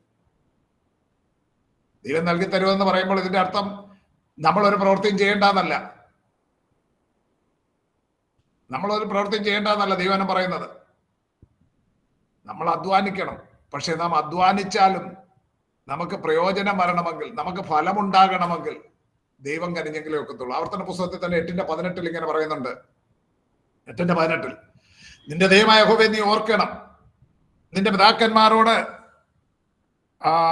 സത്യം ചെയ്ത തന്റെ നിയമം ഇന്നുള്ളത് പോലെ ഉറപ്പിക്കേണ്ടതിന് അവനല്ലോ നിനക്ക് സമ്പത്തുണ്ടാക്കുവാൻ ശക്തി തരുന്നത്. സമ്പത്തുണ്ടാക്കാൻ ശക്തി തരുന്നത് ആരാ? നമ്മൾ അധ്വാനിച്ചാലും സമ്പത്തുണ്ടാക്കാൻ ശക്തി തരുന്നത് ആരാ? ദൈവം തന്നെങ്കിലേ ഒക്കത്തുള്ളൂ. മുന്നോട്ട് പോകാം. നമുക്ക് ആഹാരം വേണം, വെള്ളം വേണം, വസ്ത്രം വേണം. ഈ പ്രാഥമിക ആവശ്യങ്ങൾ നടക്കുവാൻ അല്ലെങ്കിൽ സമ്പത്തുണ്ടാക്കുവാൻ ശക്തി തരുന്ന ദൈവമാണ്. നാം ചെയ്യേണ്ടത് മുൻപേ അവന്റെ രാജ്യവും നീതി അന്വേഷിക്കും, അതോടുകൂടെ ഇതൊക്കെ നിങ്ങൾക്ക് കിട്ടുമെന്ന് പറയും. ഇതെന്ന് പറയുമ്പോൾ ദൈവം കെട്ടിയിറക്കി തരുമെന്നല്ല, ഇതൊക്കെ ഉണ്ടാകാൻ ദൈവം ശക്തി തരും. ഇപ്പം 8:18 പറഞ്ഞതുപോലെ അതൊക്കെ ഉണ്ടാക്കാൻ ദൈവം ശക്തി തരും. ദൈവം വഴികൾ ഒരുക്കും. കെട്ടിയിറക്കി തരുമോ എന്ന് ചോദിച്ചു കഴിഞ്ഞാൽ കെട്ടിയിറക്കി തരുന്ന സംഭവങ്ങളും ചിലപ്പോൾ നമ്മുടെ ജീവിതത്തിലൊക്കെ ഉണ്ടായിട്ടുണ്ടാകാം, അനുഭവിച്ചിട്ടുണ്ടാകും. എനിക്ക് അനുഭവങ്ങൾ ഉണ്ടായിട്ടുണ്ട്. കെട്ടിയിറക്കി എന്ന് പറഞ്ഞാൽ മേളിൽ നിന്ന് ഇറക്കിയെന്നല്ല, അത്ഭുതവും അതിശയമായ വിധങ്ങളിൽ. ഞാനൊരു ഉദാഹരണം പറയാം. ജോർജ് മുള്ളറിന്റെ പേര് നിങ്ങൾ കേട്ടിട്ടുണ്ടായിരിക്കും. ജോർജ് മുള്ളർ 19-ാം നൂറ്റാണ്ടിൽ ജീവിച്ചിരുന്ന ജോർജ് മുള്ളർ എന്ന് പറയുന്ന, ജർമ്മനിയിൽ ജനിച്ച് ഇംഗ്ലണ്ടിൽ വന്ന് ബ്രിസ്റ്റോൾ എന്ന് പറയുന്ന സ്ഥലത്ത് പ്രവർത്തിച്ച ജോർജ് മുള്ളർ എന്ന് പറയുന്ന ഒരു ദൈവഭൃത്യൻ. ജോർജ് മുള്ളറിന്റെ കഥ നിങ്ങൾ മിക്കവരും കേട്ടിട്ടുണ്ടായിരിക്കും. അദ്ദേഹം ആഷ്ലി ഡൗൺ ഓർഫനേജ് എന്ന് പറഞ്ഞ ഇംഗ്ലണ്ടിലെ ബ്രിസ്റ്റോൾ എന്ന് പറയുന്ന സ്ഥലത്ത് ഒരു ഓർഫനേജ് സ്ഥാപിച്ചു. ജോർജ് മുള്ളർ ഒരു പ്രാർത്ഥനാ മനുഷ്യനായിരുന്നു. നിങ്ങൾ ഇന്റർനെറ്റിലൊക്കെ ജോർജ് മുള്ളറിന്റെ ഒക്കെ ജീവചരിത്രം കിട്ടും, ഇല്ലെങ്കിൽ പുസ്തകം മേടിക്കാൻ കിട്ടും. അദ്ദേഹം ഒരു വലിയ പ്രാർത്ഥനാ മനുഷ്യനായിരുന്നു. എല്ലാം വിശ്വാസത്താൽ കണ്ടുപോകുന്ന ഒരു മനുഷ്യനാണ്. ഒരിക്കൽ രാവിലെ ജോർജ് മുള്ളർ താഴേക്ക് വരുമ്പോൾ അവിടുത്തെ ഹൗസ് മദർ, ഓർഫനേജിലെ ഹൗസ് മദർ അദ്ദേഹത്തോട് പറയുകയാണ്, കുട്ടികൾക്ക് സ്കൂളിൽ പോകണം, പക്ഷെ അവർക്ക് കൊടുക്കാൻ ബ്രേക്ക്ഫാസ്റ്റ് കൊടുക്കാൻ യാതൊരു നിവൃത്തിയില്ല. നിങ്ങൾ കഥ കേട്ടിട്ടുണ്ടായിരിക്കാം. യെസ്. ജോർജ് മുള്ളർ പറഞ്ഞു, നീ ഒരു കാര്യം ചെയ്യും, കുട്ടികളോടെല്ലാം പ്ലേറ്റ് നിരത്തിയിട്ട് അതിന്റെ മുന്നിലിരുന്ന് പ്രാർത്ഥിക്കാൻ പറ, ഞാൻ പ്രാർത്ഥിക്കാൻ പോകുന്നെന്ന് പറഞ്ഞു മുള്ളർ അകത്ത് കയറി കഥ അടച്ചു പ്രാർത്ഥിച്ചു കൊണ്ടിരിക്കുന്നു. നടന്ന സംഭവം കല്യാണം മുടക്കിയെന്ന് എനിക്കറിയത്തില്ല. നടന്ന സംഭവം ചരിത്രത്താളുകൾ ഇങ്ങനെയാണ്. അതിന്റെ സമീപത്ത് ഉള്ള ഒരു ബേക്കറിക്കാരൻ വന്ന് വാതിക്കെ കൊട്ടുന്നു. ജോർജ് മുള്ളർ എന്ന കഥ തുറന്നപ്പോൾ അയാൾ പറയുകയാണ്, ഇന്നലെ രാത്രിയില് എനിക്ക് ഒരു പ്രേരണയുണ്ടായി, ഇവിടുത്തെ കുട്ടികൾക്കെല്ലാം ബ്രെഡ് കൊടുക്കണമെന്ന്. ഞാൻ അതുകൊണ്ട് കുറെ ബ്രെഡ് ഇവിടെ കൊണ്ടുവന്നിട്ടുണ്ട്. അത് ഇങ്ങോട്ട് കൊണ്ടുവരുന്നതിന് വിരോധമുണ്ടോ? മുള്ളർ പറഞ്ഞു കൊണ്ടുവരാൻ പറഞ്ഞു. അപ്പൊ പിള്ളേർക്കെല്ലാം ബ്രെഡായി. ബ്രെഡ് ഇങ്ങനെ വിതരണം ചെയ്തുകൊണ്ടിരിക്കുന്നതിന്റെ ഇടയ്ക്ക് ഏതാണ്ട് പെട്ടെന്ന് വീണ്ടും ഒരാൾ വന്ന് വാതിക്കെ മുട്ടുന്നു. എന്താണ്? ഒരു വലിയ പാൽ വണ്ടി, പാൽ ഇങ്ങനെ വലിയൊരു ഡ്രമ്മില് ആക്കി, കുതിരവണ്ടിയോ കാളവണ്ടിയോ അതുപോലുള്ള വണ്ടിയിൽ വലിച്ചു കൊണ്ടുപോകുന്ന ഒരു വണ്ടി. അത് ഈ ഓർഫനേജിന് സമീപം വന്നപ്പോൾ അതിന്റെ വീലെന്തോ തകരാറായി. അന്ന് ഇന്നത്തെ പോലെ വലിയ ശീതീകരണ സൗകര്യങ്ങളൊന്നും ഇല്ലാത്ത കാലം. ഇനി പാൽ അധികം നേരം വെച്ചുകൊണ്ടിരുന്നു കഴിഞ്ഞാൽ പാല് നല്ല പാലാണെങ്കിൽ പെട്ടെന്ന് പിരിഞ്ഞു പോകും. അപ്പൊ ആ പാൽക്കാരൻ വന്നിട്ട് വാതിക്ക് വന്ന് പറയുകയാണ്, എന്റെ വണ്ടി ഇങ്ങനെ തകരാറിലായി, ആ പാല് ഞാൻ ഇങ്ങോട്ട് തന്നാൽ നിങ്ങൾക്ക് ആവശ്യമുണ്ടെങ്കിൽ ഉപയോഗിച്ചുകൊള്ളാൻ പറയുന്നു. നിങ്ങൾ നെറ്റിൽ പരതിയാൽ നിങ്ങൾക്ക് കിട്ടും ആ കഥ. 1836 മറ്റോ ആണ് അദ്ദേഹം ബ്രിസ്റ്റോളിൽ ആഷ്ലി ഡൗൺ ഓർഫനേജ് സ്റ്റാർട്ട് ചെയ്യുന്നത്. വിശ്വാസത്താൽ പ്രാർത്ഥനയാൽ മാത്രം നടത്തപ്പെട്ട ഒരു ഓർഫനേജ് ആണത്. ജോർജ് മുള്ളറിന്റെ ജീവിതം മുഴുവൻ പ്രാർത്ഥനയാൽ നടന്ന അത്ഭുത സംഭവങ്ങളാണ്. അദ്ദേഹത്തിന്റെ പഠനത്തെ സംബന്ധിച്ച്, അതുപോലെ തന്നെ ജർമ്മനിയിൽ കമ്പൽസറി മിലിറ്ററി സർവീസിൽ നിന്ന് അദ്ദേഹം ഒഴിവാക്കപ്പെട്ടത് സംബന്ധിച്ച്, മിഷണറി ആയിട്ട് ഇംഗ്ലണ്ടിലേക്ക് വരുവാനിടയായ സാഹചര്യങ്ങളെ സംബന്ധിച്ച്, ഇതെല്ലാം അത്ഭുത വിഷയങ്ങളാണ്. അങ്ങനെ പല അത്ഭുതങ്ങൾ ഒന്നായിട്ട് ദൈവം കെട്ടിയിറക്കി തരുമോ എന്ന് ചോദിച്ചാൽ കെട്ടിയിറക്കി കൊടുത്ത ഒരു ചരിത്രമാണ് ഞാനിപ്പോ നിങ്ങളോട് പറഞ്ഞ ആ ഓർഫനേജിലെ കുട്ടികൾക്ക് ആഹാരവും പാലും ലഭിച്ച ആ സംഭവം. മുൻപേ അവന്റെ രാജ്യവും നീതി അന്വേഷിക്കുക, അതോടുകൂടെ ഇതൊക്കെയും നിങ്ങൾക്ക് കിട്ടും. പക്ഷെ സാധാരണ നമ്മൾ കേൾക്കുന്നത് സകലതും നിങ്ങൾക്ക് കിട്ടുമെന്ന്. ഞാൻ ഒരിക്കല് ഒരിടത്ത് പ്രസംഗിച്ചപ്പോൾ ഞാൻ മുമ്പേ അവന്റെ രാജ്യവും നീതി അന്വേഷിക്കുക എന്ന് പറഞ്ഞപ്പോൾ സ്റ്റേജിൽ ഇരുന്ന ഒരു പാസ്റ്റർ തന്നെ പറഞ്ഞു, അതോടുകൂടി സകലതും നിങ്ങൾക്ക് കിട്ടും. ഞാൻ ആകെ വിഷമിച്ചു പോയി. പിന്നെ കുറെ കാര്യങ്ങളൊക്കെ പറഞ്ഞിട്ട് പിന്നെ കറങ്ങി തിരിഞ്ഞു വന്ന് ഞാൻ ഇതൊക്കെ എന്നുള്ളത് പറഞ്ഞു. സകലതും എന്ന് പറയുന്ന റോമാലേഖനം 8:32 പറഞ്ഞിരിക്കുന്നത്. റോമാലേഖനം 8:32 പറയുന്നത്, സ്വന്തം പുത്രനെ യാതൊരു നിങ്ങൾക്ക് എല്ലാവർക്കും വേണ്ടി നൽകി തന്നവൻ അതോടുകൂടെ സകലതും നൽകി തരാതിരിക്കുമോ? സകലതും എന്ന് പറഞ്ഞിരിക്കുന്ന അവിടെ ആത്മീകമായ അനുഭവങ്ങളെ പറ്റി, തേജസ്കരണത്തെ പറ്റി, നീതീകരണത്തെ പറ്റി, തേജസ്കരണത്തെ പറ്റി ഒക്കെ പറയുന്ന കാര്യങ്ങളിലാണ് സകലതും പറയുന്നത്. ഇവിടെ ഇതൊക്കെ ഉണ്മാനും ഉടുപ്പാനും ഉള്ളതൊക്കെയും ദൈവം നൽകിത്തരും. ദൈവം വിശ്വസ്തനാണ്. ആവർത്തന പുസ്തകം 8:5, ഒരു മനുഷ്യൻ തന്റെ മകനെ ശിക്ഷിച്ചു വളർത്തുന്നത് പോലെ നിന്റെ ദൈവമായ യഹോവ നിന്നെ ശിക്ഷിച്ചു വളർത്തുന്നുവെന്ന് നീ മനസ്സിൽ ധ്യാനിച്ചു കൊള്ളണം. ദൈവത്തിന്റെ സ്നേഹത്തിന്റെ ഏറ്റവും വലിയൊരു പ്രത്യേകതയാണ് അപ്പൻ തന്റെ മകനെ ശിക്ഷിച്ചു വളർത്തുന്നത് പോലെ ദൈവം തന്റെ ജനത്തെ ശിക്ഷിച്ചു വളർത്തുന്നു എന്നത്. ദൈവജനത്തിന്റെ ജീവിതത്തിൽ ബാലശിക്ഷയുണ്ട്. എബ്രായർക്ക് എഴുതിയ ലേഖനം 12-ാം അധ്യായത്തിൽ 6 മുതൽ 11 വരെയുള്ള വാക്യങ്ങൾ വായിക്കുമ്പോൾ, എബ്രായർ 12-ന്റെ 6 മുതൽ 11 വരെയുള്ള വാക്യങ്ങൾ വായിക്കുമ്പോൾ അവിടെ ദൈവത്തിന്റെ സ്നേഹത്തെയും ദൈവത്തിന്റെ ശിക്ഷയെയും പറ്റിയൊക്കെ വിവരിക്കുകയാണ്. അവിടെ ഇങ്ങനെ പറയുന്നുണ്ട്, കർത്താവ് താൻ സ്നേഹിക്കുന്നവനെ ശിക്ഷിക്കുന്നു, താൻ കൈക്കൊള്ളുന്ന ഏത് മകനെയും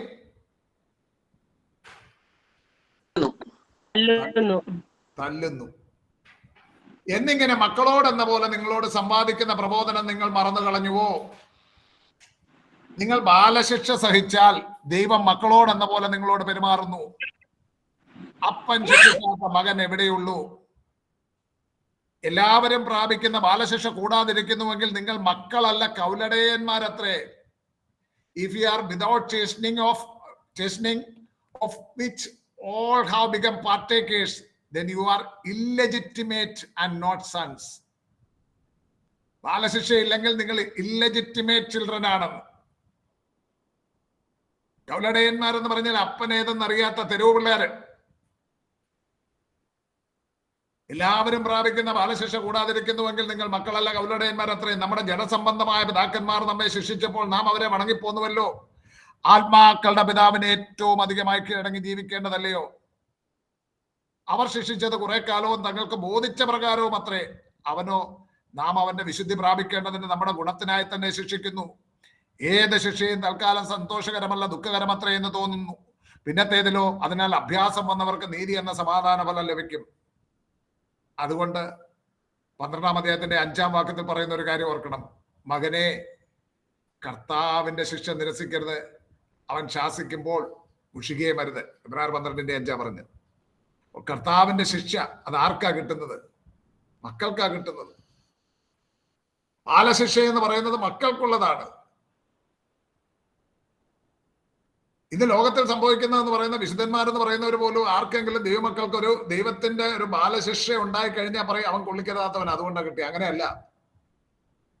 ദൈവം താൻ സ്നേഹിക്കുന്ന മക്കളെ ശിക്ഷിക്കുന്നു, താൻ കൈക്കൊള്ളുന്ന ഏത് മകനെയും തല്ലുന്നു. കാരണം ദൈവത്തിന് ആത്യന്തികമായ ഒരു ലക്ഷ്യം എന്ന് പറയുന്നത്, ഞാൻ ഒരിക്കൽ ബില്ലി ഗ്രഹാമിന്റെ വാക്കുകളെ കോട്ട് ചെയ്തതാണ്, ഇനി അത് ആവർത്തിക്കുന്നില്ല. അദ്ദേഹം പറയുന്നുണ്ട്, ദൈവത്തിന് ഇവിടെ നമ്മൾ എങ്ങനെ ജീവിക്കുന്നു എന്നതിനേക്കാൾ ഉപരി നമ്മളെ അക്കരെ കൊണ്ടുപോകുക എന്നുള്ളതാണ് ദൈവത്തിന്റെ ലക്ഷ്യം. ഏത് ശിക്ഷയും തൽക്കാലം സന്തോഷകരമല്ല, ദുഃഖകരമത്രേ എന്ന് തോന്നും. പിന്നത്തേതിലോ അതിനാൽ അഭ്യാസം വന്നവർക്ക് നീതി എന്ന സമാധാന ഫലം ലഭിക്കും. നമ്മളെ നീതീകരിച്ച് വല്ലവിധേനയും അക്കരെ കൊണ്ടുപോവുക. സുളനിക്കർക്ക് എഴുതി 1-ാം ലേഖനം 4-ാം അധ്യായത്തിൽ പറയുന്നുണ്ട്, ദൈവത്തിന്റെ ഇഷ്ടമോ നിങ്ങളുടെ ശുദ്ധീകരണം തന്നെ, നമ്മളെ എങ്ങനെയും ശുദ്ധീകരിച്ച് വെടിപ്പാക്കി അങ്ങ് അക്കരെ കൊണ്ടുപോവുക. അതാണ് ദൈവം ആഗ്രഹിക്കുന്നത്. ഇസ്രായേലിന്റെ ചരിത്രത്തിൽ ഉണ്ടായതുപോലെയുള്ള ശിക്ഷാ നടപടികളിൽ കൂടെ കടന്നുപോയ ഒരു ജാതി ലോകത്തുണ്ടാകുകയില്ല. സാക്ഷ്യവാക്യങ്ങളിൽ നാം കാണുന്നത്, എബ്രായർക്ക് എഴുതിയ ലേഖനത്തിൽ നാം കാണുന്നത് സാക്ഷ്യവാക്യങ്ങളിൽ നിന്നുള്ള ചില ഉദ്ധരണികളാണ്. സാക്ഷ്യവാക്യം 3:11-12. മാനെ, യഹോവയുടെ ശിക്ഷയെ നിരസിക്കരുത്, അവന്റെ ശാസനയെങ്കിൽ മുഷികയെ മരുത്. അപ്പൻ ഇഷ്ടപുത്രനോട് ചെയ്യുന്നത് പോലെ യഹോവ താൻ സ്നേഹിക്കുന്നവനെ ശിക്ഷിക്കുന്നു. ജനസംബന്ധമായ നമ്മുടെ പിതാക്കന്മാർ നമ്മെ ശിക്ഷിച്ചപ്പോൾ അവർ ശിക്ഷിച്ചത് കുറെ കാലവും തങ്ങൾക്ക് ബോധിച്ച പ്രകാരവും അത്രേ. ആത്മാക്കളുടെ പിതാവായ ദൈവം നമ്മെ ശിക്ഷിക്കുന്നത് കുറെ കാലം മാത്രമല്ല, ജീവിതാന്ത്യത്തോളം ദൈവം നമ്മെ ശിക്ഷിക്കും. ശിക്ഷണങ്ങളിൽ കൂടെ ദൈവം നമ്മെ നേർവഴി കൊണ്ടുവന്നു, ഉപേക്ഷിക്കുകയില്ല. അതുകൊണ്ട് ദൈവത്തിന് നാം ഏറ്റവും അധികമായി കീഴടങ്ങി ജീവിക്കണം. അങ്ങനെയാണ് ദൈവവചനം നമ്മോട് ഓർമ്മിപ്പിക്കുന്നത്. ആവർത്തന പുസ്തകത്തിലേക്ക് തന്നെ മടങ്ങി വരാം. 8-ാം അധ്യായത്തിൽ 5-ാം വാക്യത്തിൽ വായിച്ചു, ഒരു മനുഷ്യൻ തന്റെ മകനെ ശിക്ഷിച്ചു വളർത്തുന്നത് പോലെ നിന്റെ ദൈവമായ യഹോവ നിന്നെ ശിക്ഷിച്ചു വളർത്തുന്നു എന്ന് നീ മനസ്സിൽ ധ്യാനിച്ചു കൊള്ളണം. 6-ാം വാക്യത്തിൽ പറയുകയാണ്, ആകയാൽ നിന്റെ ദൈവമായ യഹോവയുടെ വഴികളിൽ നടന്ന് അവനെ ഭയപ്പെട്ട് അവന്റെ കൽപ്പനകൾ പ്രമാണിക്കണം. 7-ാം വാക്യം മുതൽ താഴോട്ട് വായിക്കുമ്പോൾ നാം കാണുന്നത് ദൈവമായ യഹോവ അവരെ നല്ലൊരു ദേശത്തേക്ക് കൊണ്ടുപോകുന്നു. അത് ധാരാളം വെള്ളം ലഭിക്കുന്ന ദേശമായിരുന്നു. താഴ്വരയിൽ നിന്നും മലയിൽ നിന്നും പുറപ്പെടുന്ന നീരൊഴുക്കുകളും ഉറവുകളും തടാകങ്ങളും ഉള്ള ദേശമായിരുന്നു. കൃഷിക്ക് ഫലഭൂയിഷ്ടമായ ദേശമായിരുന്നു. അവിടെ കോതമ്പ്, യവവും, മുന്തിരിവള്ളിയും, അത്തിവൃക്ഷവും, മാതളനാരകവും, ഒലിവൃക്ഷവും എല്ലാം ധാരാളമായി വളർന്ന് ഫലം തരുമായിരുന്നു. ധാരാളം തേനും ആ ദേശത്തിലുണ്ടായിരുന്നു. അത് സുഭിക്ഷമായ ഉപജീവനം കഴിയാകുന്നതും ഒന്നിനും കുറവില്ലാത്തതുമായ ദേശമായിരുന്നു. അവിടെ പറയുന്നുണ്ട്, അവിടെ ധാരാളം ഇരുമ്പിന്റെയും ചെമ്പിന്റെയും നിക്ഷേപവുമുണ്ട്. വേറെ ദൈവവചനത്തിൽ പറഞ്ഞിരിക്കുന്നതൊക്കെ ജാതികളുടെ പുരാണങ്ങളിൽ പറഞ്ഞിരിക്കുന്നത് പോലെയല്ല.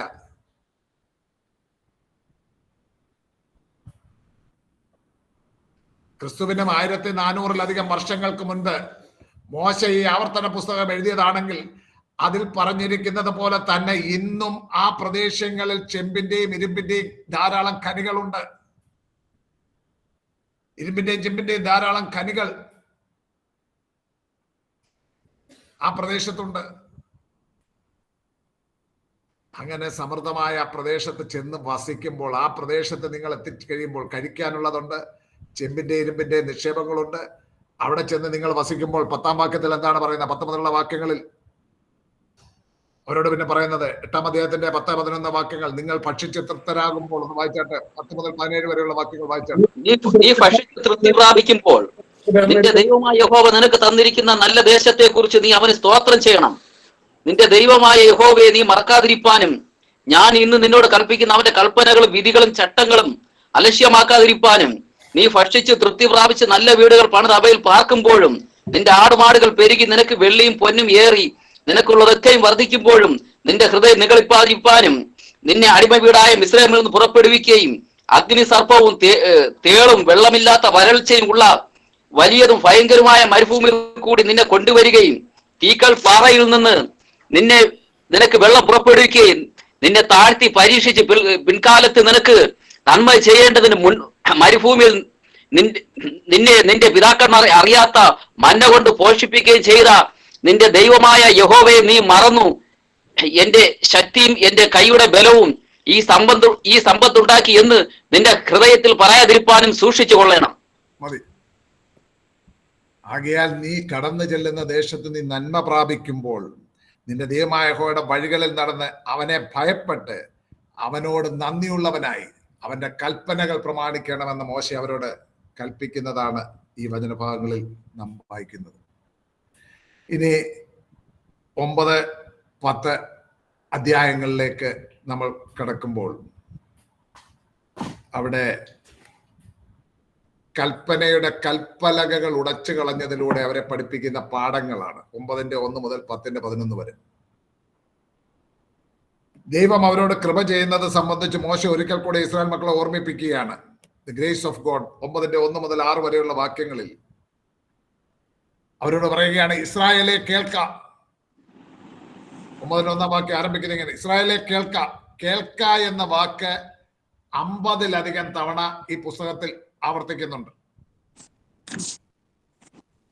നമുക്കറിയാം, റോമാലേഖനം 10:17 പറയുന്നുണ്ട്, വിശ്വാസം കേൾവിയാലും, ആകയാൽ വിശ്വാസം കേൾവിയാലും കേൾവി ക്രിസ്തുവിന്റെ വചനത്താലും വരുന്നു. ദൈവവചനം കേൾക്കുന്നത്, അത് കേട്ട് വിശ്വസിക്കുന്നത് നമ്മുടെ രക്ഷയ്ക്ക് വളരെ അനിവാര്യമായ വസ്തുതയാണ്. മോശെ ഇസ്രായേൽ ജനത്തോട്, ഇസ്രായേലെ കേൾക്ക, നീ ഇന്ന് യോർദാൻ കടന്ന് നിന്നേക്കാൾ വലിപ്പവും ബലവുമുള്ള ജാതികളെയും ആകാശത്തോളം ഉയർന്ന മതിലുള്ള വലിയ പട്ടണങ്ങളെയും വലിപ്പവും പൊക്കമുള്ള അനാക്യർ എന്ന ജാതിയെയും അടക്കുവാൻ പോകുന്നു. നീ അവരെ അറിയുന്നുവല്ലോ. അനാക്യരുടെ മുൻപാകെ നിൽക്കാകുന്നവനാർ എന്നിങ്ങനെയുള്ള ചൊല്ല് നീ കേട്ടിരിക്കുന്നു. എന്നാൽ നിന്റെ ദൈവമായ യഹോവ ദഹിപ്പിക്കുന്ന അഗ്നിയായി നിനക്ക് മുൻപിൽ കടന്നു പോകുന്നു എന്ന് നീ അറിഞ്ഞുകൊള്ളുക. അവൻ അവരെ നശിപ്പിക്കുകയും നിന്റെ മുൻപിൽ താഴ്ത്തുകയും ചെയ്യും. അങ്ങനെ യഹോവ നിന്നോട് അരുളി ചെയ്തതുപോലെ നീ അവരെ നീക്കിക്കളയുകയും ക്ഷണത്തിൽ നശിപ്പിക്കുകയും ചെയ്യും. നിന്റെ ദൈവമായ യഹോവ അവരെ നിന്റെ മുൻപിൽ നിന്ന് നീക്കിക്കളഞ്ഞ ശേഷം എന്റെ നീതി നിമിത്തം ഈ ദേശം കൈവശമാക്കുവാൻ യഹോവ എന്നെ കൊണ്ടുവന്നു എന്ന് നിന്റെ ഹൃദയത്തിൽ പറയരുത്. ശ്രദ്ധിക്കുക, എന്റെ നീതി നിമിത്തം നിന്റെ ദൈവമായ യഹോവ എന്നെ കൊണ്ടുവന്നു എന്ന് നിന്റെ ഹൃദയത്തിൽ പറയരുത്. ആ ജാതിയുടെ ദുഷ്ടത നിമിത്തം അത്രേ യഹോവ അവരെ നിന്റെ മുൻപിൽ നിന്ന് നീക്കിക്കളയുന്നത്. നിങ്ങൾ പ്രത്യേകം ശ്രദ്ധിക്കേണ്ട ഒരു പോയിന്റ് ആണത്. ദൈവം ജാതികളെ നീക്കിക്കളഞ്ഞു എങ്കിൽ അതിന്റെ കാരണം എന്താണ്? ജാതികളെ ഇവരുടെ മുൻപിൽ നിന്ന് നീക്കിക്കളഞ്ഞു, അല്ലെങ്കിൽ അവരെ നിർമാർജനം ചെയ്തുവെങ്കിൽ അതിന്റെ കാരണം അവിടെ പറയുന്നുണ്ട്, ആ ജാതിയുടെ ദുഷ്ടത നിമിത്തം അത്രേ യഹോവ അവരെ നിന്റെ മുൻപിൽ നിന്ന് നീക്കിക്കളയുന്നത്. അത് ഞാൻ പിന്നീട് വിവരിക്കാം. തുടർന്ന് 5-ാം വാക്യത്തിൽ, നീ അവരുടെ ദേശം കൈവശമാക്കുവാൻ ചെല്ലുന്നത് നിന്റെ നീതി നിമിത്തവും നിന്റെ ഹൃദയപരമാർത്ഥ നിമിത്തവും അല്ല, ആ ജാതിയുടെ ദുഷ്ടത നിമിത്തവും. ഇസ്രായേലിനോട് പറയുകയാണ്, നിന്റെ നീതി നിമിത്തമല്ല നിനക്ക് ആ ദേശം തരുന്നത്, ആ ജാതിയുടെ ദുഷ്ടത നിമിത്തവും. അബ്രഹാം, ഇസഹാക്ക്, യാക്കോബ് എന്ന നിന്റെ പിതാക്കന്മാരോട് യഹോവ സത്യം ചെയ്ത വചനം നിവർത്തിക്കേണ്ടതിനും അതെ നിന്റെ ദൈവമായ യഹോവ അവരെ നിന്റെ മുൻപിൽ നിന്ന് നീക്കിക്കളയുന്നത്. ആകയാൽ നിന്റെ ദൈവമായ യഹോവ നിനക്ക് നല്ല ദേശം അവകാശമായി തരുന്നത് നിന്റെ നീതി നിമിത്തമല്ലെന്ന് അറിഞ്ഞുകൊള്ളുക, നീ ദുശാഠ്യമുള്ള ജനമല്ലോ. ദൈവമായ യഹോവ ആ നല്ല ദേശം അവകാശമായി തരുന്നത് ഇസ്രായേൽ ജനത്തിന്റെ നീതി നിമിത്തമല്ലെന്ന് അറിഞ്ഞുകൊള്ളുക, നീ ദുശാഠ്യമുള്ള ജനമല്ലോ. ദൈവം അവരോട് കൃപ ചെയ്യുന്നത് സംബന്ധിച്ച് മോശ ഒരിക്കൽ കൂടെ ഇസ്രായേൽ മക്കളെ ഓർമ്മിപ്പിക്കുകയാണ്. അപ്പോൾ ശ്രദ്ധിക്കേണ്ടതായ ഒരു യാഥാർത്ഥ്യം ഇവിടെ മോശ വെളിപ്പെടുത്തിയിട്ടുണ്ട്. ഇസ്രായേൽ മക്കൾ കനാൻ ദേശത്തുള്ള ജാതികളെ നിഷ്കരണം കൊന്നു മുടിച്ചത് ചൂണ്ടിക്കാട്ടി നമ്മുടെ ദൈവത്തെ പറ്റി ജാതികൾ ആക്ഷേപം പറയാറുണ്ട്. ഈ അടുത്ത സമയത്ത് ഞാൻ ഇവിടെ ഒരു ഡിസ്കഷനിൽ കേട്ടിരുന്നത്, പഴയ നിയമത്തിൽ അങ്ങോളം ഇങ്ങോളം ഇസ്രായേൽ മക്കളെ കൊണ്ട് ചുറ്റുമുള്ള ജാതികളെ എല്ലാം കൊന്നു. അതുകൊണ്ടാണ് മാർക്കിയൻ എന്ന് പറഞ്ഞ ഒരാള് പിൽക്കാലത്ത് നമ്മുടെ മാർക്കിയൻ എന്ന് പറയുന്നത് മാർസിയൻ എന്നും ഇംഗ്ലീഷുകാർ പറയും.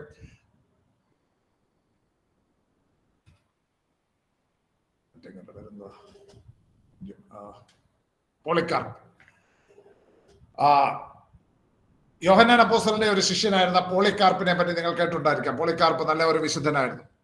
പോളിക്കാർപ്പിന്റെ സമകാലികനായിരുന്നു മാർക്കിയൻ എന്ന് പറയുന്ന ആൾ. അയാൾ നല്ല ഒരു പാണ്ഡിത്യമുള്ള വ്യക്തിയായിരുന്നു.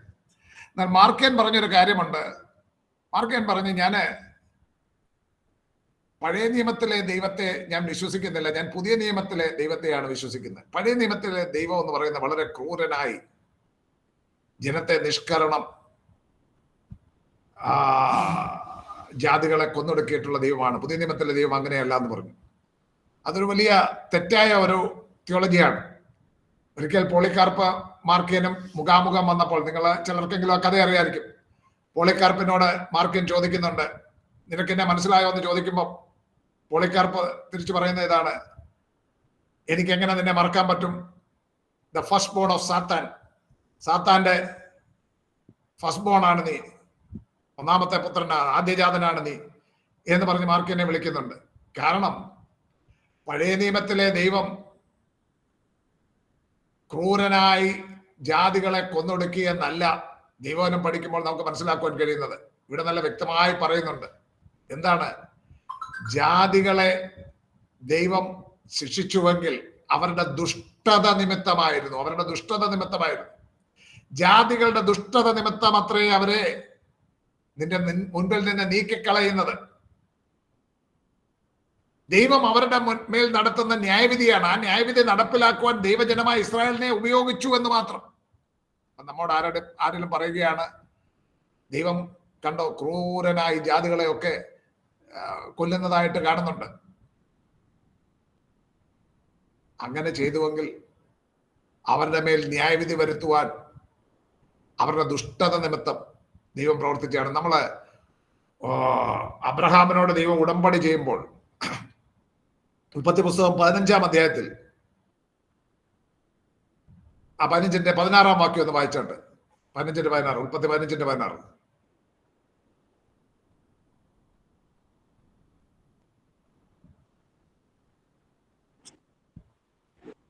നാലാം തലമുറക്കാർ ഇവിടേക്ക് മടങ്ങി വരും.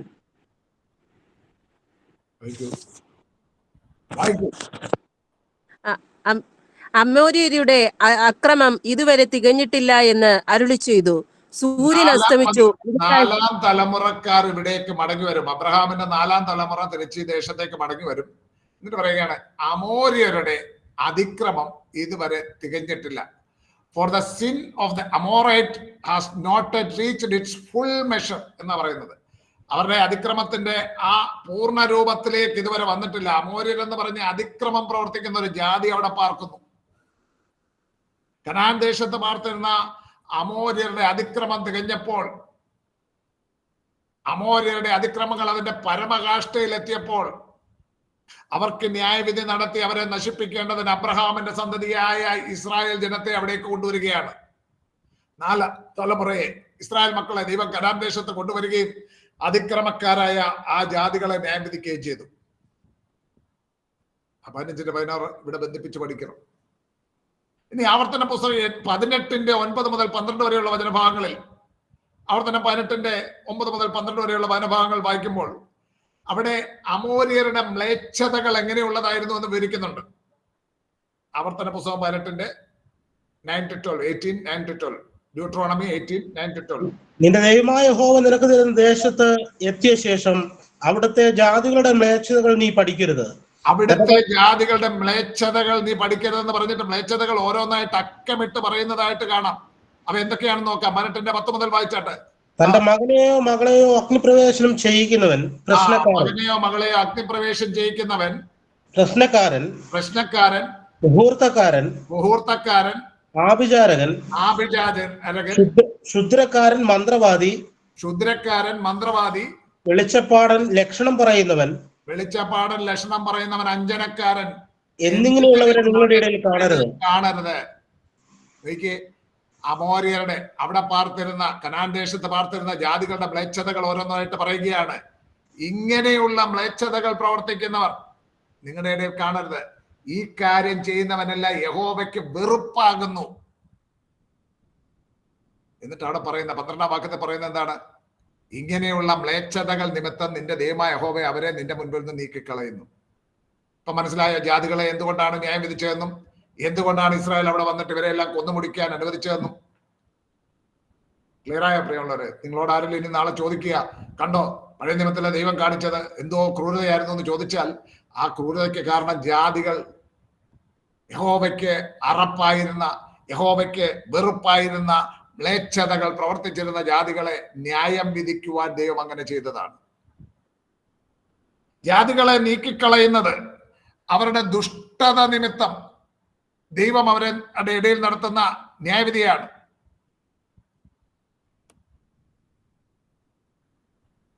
അവിടെ മറ്റൊരു കാര്യം പറയുന്നത് ശ്രദ്ധിക്കണം. ഇസ്രായേൽ ജനം ജാതികളോട് യുദ്ധം ചെയ്തു. എന്നാൽ ജാതികളെ മുടിച്ചവരെ നീക്കിക്കളഞ്ഞത് യഹോവ തന്നെയായിരുന്നു. അവിടെ യുദ്ധം ജയിച്ച് ജാതികളെ നീക്കിക്കളയുവാൻ അവരെ സഹായിച്ചത് നമുക്കറിയാം. ഗിദെയോന്റെ യുദ്ധമൊക്കെ നമ്മൾ പിൽക്കാലത്ത് പഠിക്കുന്നുണ്ട്. അതൊക്കെ കുറെ കഴിഞ്ഞിട്ടാണ്, എങ്കിലും ഞാൻ പറയുകയാണ്, ആ ഗിദെയോന്റെ യുദ്ധത്തിലും ഒക്കെ നമുക്കറിയാം വലിയ പെരുത്ത സൈന്യത്തോട് നേരിടാൻ പോകുന്നത് കുറച്ചു പേര് മാത്രം അങ്ങോട്ട് ചെല്ലുന്നു. യുദ്ധം ജയിക്കാൻ എങ്ങനെയാ സഹായിച്ചത്? ദൈവം അവർക്ക് വേണ്ടി യുദ്ധം ചെയ്യുകയായിരുന്നു. സാക്ഷ്യവാക്യം 21:31 പറയുന്നുണ്ട്. പ്രോവർബ്സ് 21:31. കുതിരയെ യുദ്ധ ദിവസത്തേക്ക് ചമയിക്കുന്നു, ജയമോ യഹോവയുടെ കൈവശത്തിലിരിക്കുന്നു. നാം എന്തൊക്കെ പ്രവർത്തിച്ചു എന്ന് പറഞ്ഞാലും ജയം നൽകുന്നത് ദൈവമാണ്. അത് ഓർത്തുകൊള്ളു. ഓക്കെ, ഇവിടേക്ക് മടങ്ങി ഒരു ആവർത്തന പുസ്തകം ഡ്യൂട്രോണമി 9:7-10-11 ഇസ്രായേൽ മക്കൾ അവരുടെ മരുപ്രയാണത്തിൽ ദൈവത്തോട് മത്സരിച്ചത്, അവരുടെ ദുഷ്ടതകൾ, അവരുടെ ദുശ്ശാഠ്യം, ഇത് ഓരോന്നായിട്ട് മോശെ അവരെ ഓർമ്മിപ്പിക്കുകയാണ്. അതാണ് 9:7 മുതൽ 10:11 വരെയുള്ള വാക്യങ്ങൾ കാണുന്നത്. ഇസ്രായേൽ മക്കൾ മരുപ്രയാണത്തിൽ ദൈവത്തോട് മത്സരിച്ചത്, അവരുടെ ദുഷ്ടതകൾ, അവരുടെ ദുശ്ശാഠ്യം, ഇത് ഓരോന്നായിട്ട് ഓർപ്പിക്കുകയാണ്. അത് ഓർപ്പിച്ചു വരുമ്പോൾ ഇപ്പോൾ അവരുടെ യാത്രയുടെ അന്ത്യത്തിലാണ്. അവർ മോവാബ് സമഭൂമിയിലാണ്. 40 വർഷം കഴിഞ്ഞു. മത്സരികളുടെ ഒരു വലിയ കൂട്ടം മരുഭൂമിയിൽ വീണുപോയി. ഇനി കനാൻ ദേശത്തേക്ക് പ്രവേശിക്കാൻ പോകുന്ന തലമുറയോട് മോശയെ കൂടാതെ ജനത്തിൽ യോശുവയും കാലേബും ഒഴികെ മറ്റുള്ളവരെല്ലാം മിസ്രൈമിൽ നിന്ന് പുറപ്പെട്ടപ്പോൾ 20 വയസ്സിൽ താഴെ മാത്രമുള്ള പ്രായമുള്ളവരായിരുന്നു. ബാക്കിയുള്ളവരെല്ലാം മരുഭൂമിയിൽ പട്ടുപോയി.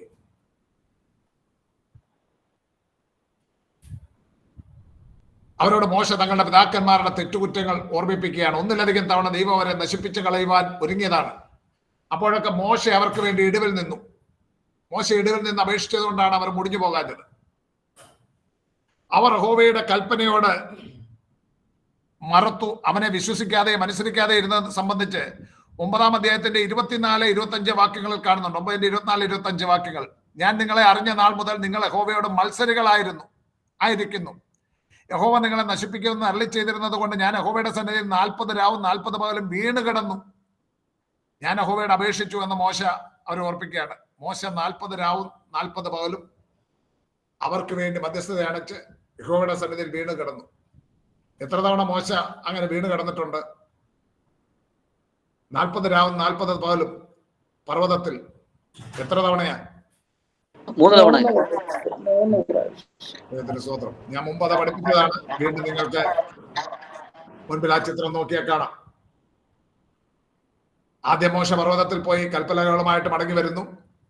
ആവർത്തനം 9:9 പുറപ്പാട് ദിവസം 24:18 പറയുന്നു. കൽപ്പനയായിട്ട് വരുന്നുണ്ട്. താഴെ ഇവിടെ ഗോൾഡൻ കാൽഫ്, ഇവിടെ കാളക്കുട്ടിയെ ഉണ്ടാക്കി, പൊന്നുകൊണ്ട് കാളക്കുട്ടിയെ ഉണ്ടാക്കി അതിന്റെ മുൻപിൽ ഡാൻസും പാട്ടുമാണ്. യാഗം ഉറപ്പിച്ച് ഡാൻസും പാട്ടും നടക്കുകയാണ്, മ്ലേച്ഛത പ്രവർത്തിക്കുകയാണ്. ആ സംഭവം ഒന്നാമത്തെ തവണ 40 രാവും 40 പകലും പർവ്വത മുകളിൽ കൽപ്പന ലഭിക്കുന്നു. മോശ അതുമായി താഴെ വരുമ്പോൾ കാളക്കുട്ടി. മോശ കൽപ്പലക എറിഞ്ഞുടച്ചു. പിന്നെ മോശ വീണ്ടും ജനത്തിന് വേണ്ടി പ്രാർത്ഥിപ്പാൻ 40 രാവും 40 പകലും വീണ്ടും പർവ്വതത്തിൽ. ആവർത്തനം 9:18 പറയുന്നു. പുറപ്പാട് പുസ്തകം 32:30, 31 വാക്യങ്ങളിൽ പറയുന്നു. വീണ്ടും അവർക്ക് വേണ്ടി മധ്യസ്ഥത അണച്ച് ദൈവസന്നിധിയിൽ 40 രാവും 40 പകലും ഉപവസിക്കുന്നു. മടങ്ങി വന്നു. വീണ്ടും ദൈവം വിളിച്ച് മോശ പർവ്വതത്തിൽ പോയി 40 രാവും 40 പകലും. ഇത്തവണയാണ് മോശയോട് പറയുന്നത്, നീ തന്നെ കൽപ്പലക വെട്ടിയെടുത്തുകൊണ്ട് വരാൻ പറയുന്നു. ആദ്യത്തെ കൽപ്പലക വെട്ടിയെടുത്തതും ദൈവം, എഴുതിയതും ദൈവം. രണ്ടാമത് കൽപ്പലക വെട്ടിയെടുത്തത് മോശ, എഴുതിയത് ദൈവം തന്റെ തിരുവിരലുകൾ കൊണ്ട് എഴുതിയതാണ്. ആ കൽപ്പലകയുമായിട്ട് ഇറങ്ങി വരുന്നു. അങ്ങനെ 3 തവണ 40 രാവും 40 പകലും ഈ ജനത്തിന് വേണ്ടി ദൈവസന്നിധിയിൽ മോശ ഇടിവിൽ നിന്ന് മധ്യസ്ഥത അണിക്കുന്നുണ്ട്. നമ്മളത് മുമ്പ് വിവരിച്ചിട്ടുള്ളതാണ്. നിങ്ങൾക്കത് വീണ്ടും നോട്ട് ചെയ്യണമെങ്കിൽ നോട്ട് ചെയ്യാം. ആവർത്തന പുസ്തകം 10:12 മുതൽ 11:32 വരെ. അത് ഓടിച്ചൊന്ന് പറഞ്ഞ് ഇന്നത്തെ ക്ലാസ് നമുക്ക് ആ ഒരു സെഷൻ അവസാനിപ്പിക്കാം. ഒരു 2-3 മിനിറ്റ് കൂടെ എടുക്കാം. അവിടെ പറയുന്നത്, ഭയപ്പെടുക, നടക്കുക, സ്നേഹിക്കുക, സേവിക്കുക, പ്രമാണിക്കുക. 10:12-13. ആകയാൽ ഇസ്രായേലിനെ നിന്റെ ദൈവമായ യഹോവയെ ഭയപ്പെടുകയും അവന്റെ എല്ലാ വഴികളിലും നടക്കുകയും അവനെ സ്നേഹിക്കുകയും നിന്റെ ദൈവമായ യഹോവയെ പൂർണ്ണ ഹൃദയത്തോടും പൂർണ്ണ മനസ്സോടും കൂടെ സേവിക്കുകയും ഞാൻ ഇന്ന് നിന്നോട് ആജ്ഞാപിക്കുന്ന യഹോവയുടെ കൽപ്പനകളും ചട്ടങ്ങളും നിന്റെ നന്മയ്ക്കായി പ്രമാണിക്കുകയും വേണം. എന്നല്ലാതെ നിന്റെ ദൈവമായ യഹോവ നിന്നോട് ചോദിക്കുന്നത് എന്ത്? ഞാൻ ടൈറ്റിൽ കൊടുത്തിരിക്കുന്ന പദങ്ങൾ ആ 10-ാം അധ്യായത്തിന്റെ 12-13 വാക്യങ്ങളിൽ നിന്നും ആ ലൈനിട്ടിരിക്കുന്ന ലൈനിട്ട് നിങ്ങൾ മാർക്ക് ചെയ്ത് നോക്കുക. അവിടെ പറഞ്ഞിരിക്കുന്ന പ്രധാന പോയിന്റ്സ് ആണ്. ദൈവമായ യഹോവയെ ഭയപ്പെടുക, ദൈവമായ യഹോവയെ സ്നേഹിക്കുക, അവന്റെ എല്ലാ വഴികളിലും നടക്കുക, അവനെ സ്നേഹിക്കുക, അവനെ സേവിക്കുക, അവന്റെ കൽപ്പനകളെ പ്രമാണിക്കുക. ഭയപ്പെടുക എന്ന് പറയുമ്പോൾ നമുക്ക് എന്തെങ്കിലും ഹാനി സംഭവിക്കുക എന്നുള്ള ഭയമല്ല. റവറൻഷ്യൽ ഫിയർ ആണ്, ഭയഭക്തിയാണ്. സ്നേഹത്തിന്റെയും ബഹുമാനത്തിന്റെയും പരമകാഷ്ഠയാണ് ഭയഭക്തി അഥവാ റവറൻസ്. ദൈവത്തോടുള്ള സ്നേഹത്തിന്റെ മൂർധന്യാവസ്ഥയെ സൂചിപ്പിക്കാനാണ് ഭയഭക്തി എന്ന് പറയുന്നത്. യഹോവയെ ഭയപ്പെടുക, യഹോവയുടെ എല്ലാ വഴികളിലും നടക്കുക.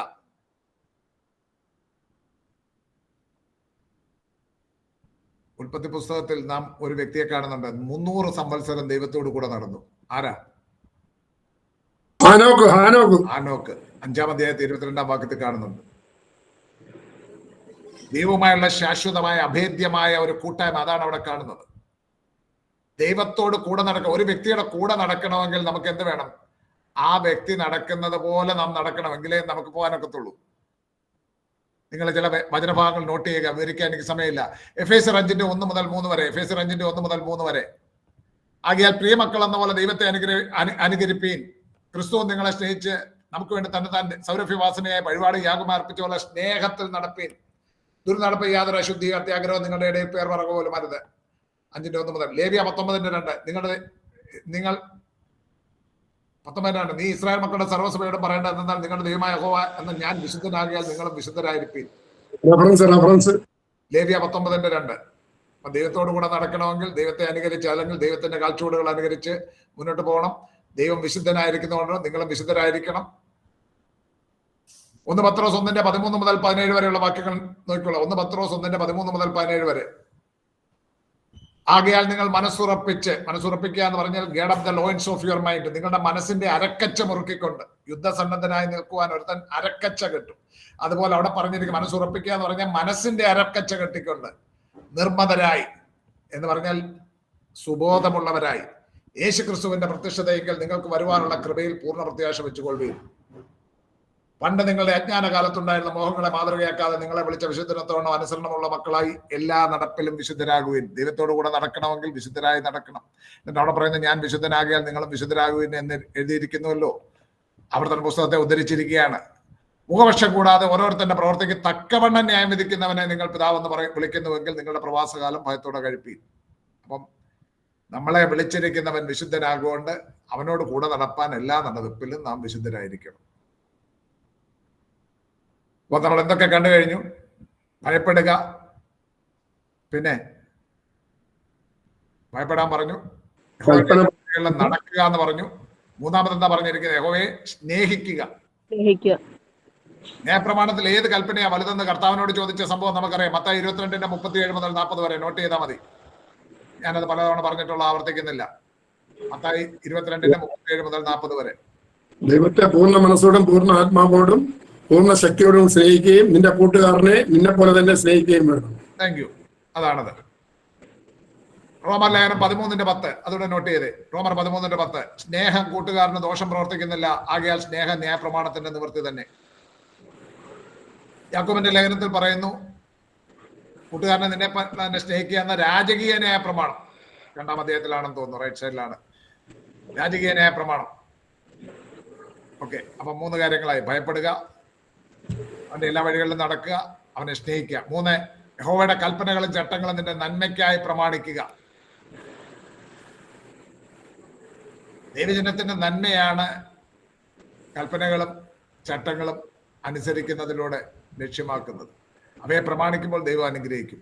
അവ വിട്ട് ഉടറിപ്പോയാൽ ശാപവും ശിക്ഷയും ഉണ്ടാവും. ബാക്കി നോട്ട് ചെയ്തു. ആവർത്തന പുസ്തകം 11:26 മുതൽ 28 വരെ വായിച്ചാൽ മതി. പിന്നീട് ആവർത്തനം 11:26 മുതൽ 28 വരെ. അനുഗ്രഹവും ശാപവും സംബന്ധിച്ച് കവനന്റിന്റെ ആ ബേസിസിൽ കവനന്റ് ബ്രേക്ക് ചെയ്താൽ ശിക്ഷ, കവനന്റ് അനുസരിച്ചാൽ അനുഗ്രഹം. ആവർത്തന പുസ്തകം 28-ാം അധ്യായം മുഴുവനായിട്ട് വായിച്ചു കൊടുക്കുക.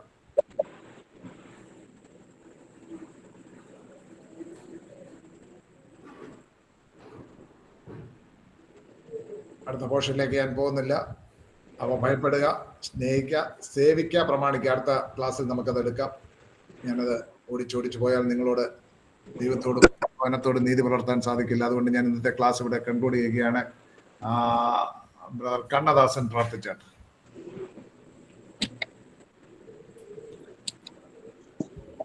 പരിശുദ്ധ ദൈവമേ കർത്താവെ, അങ്ങ് സ്തുതിക്കുന്നു, മഹത്വപ്പെടുത്തുന്നു. ഈ അനുഗ്രഹിക്കപ്പെട്ട സമയത്തിനായിട്ട് നന്ദിയോടെ സ്തോത്രം ചെയ്യുന്നു. തിരുമുമ്പിൽ ഇരിക്കുന്നതിനും തിരുവചനത്തിൽ നിന്ന് കേൾക്കുന്നതിനും കർത്താവെ വചനത്തിന്റെ പൊരുൾ തിരിച്ചു വരുവാന്നൊക്കെ അവിടുത്തെ ദാസനെ ബലപ്പെടുത്തിയതിനായിട്ടും ദൈവമേ നന്ദിയോടെ സ്തോത്രം ചെയ്യുന്നു. കേട്ട വചനങ്ങൾ അത് അടിയങ്ങളുടെ മനസ്സിൽ ശേഖരിക്കപ്പെടുന്നതിനും കർത്താവെ അത് ഞങ്ങളുടെ ജീവിതത്തിൽ അത് പ്രാവർത്തികമാക്കുന്നതിനൊക്കെ അവിടെ നിന്ന് സഹായിക്കണം. കർത്താവെ വിശുദ്ധിയിലും വേർപാടിലും ജീവിപ്പാൻ തക്കണം സഹായിക്കണം. ദൈവത്തെ ഭയപ്പെടുവാൻ, ദൈവവഴികളിൽ നടക്കുവാൻ, കർത്താവ് ദൈവത്തെ സ്നേഹിക്കാനുള്ള ഒരു മനസ്സ് അടിയങ്ങൾക്ക് നൽകണമേ എന്ന് അപേക്ഷിക്കുന്നു. പങ്കെടുത്ത എല്ലാ പ്രിയപ്പെട്ടവരെ അവിടെ സഹായിക്കണം. ശുശ്രൂഷിച്ച ദാസനെ അവിടെ നിന്ന് ബലപ്പെടുത്തണമേ എന്ന് അപേക്ഷിക്കുന്നു. സകല മഹത്വവും പൂഴ്ചയും അവിടുത്തെ പാദപീഠത്തിങ്കൽ സമർപ്പിക്കുന്നു. യേശു കർത്താവിന്റെ വിലയേറിയ നാമത്തിൽ തന്നെ. ആമേൻ. സ്തോത്രം. എല്ലാവരെയും അനുഗ്രഹിക്കട്ടെ.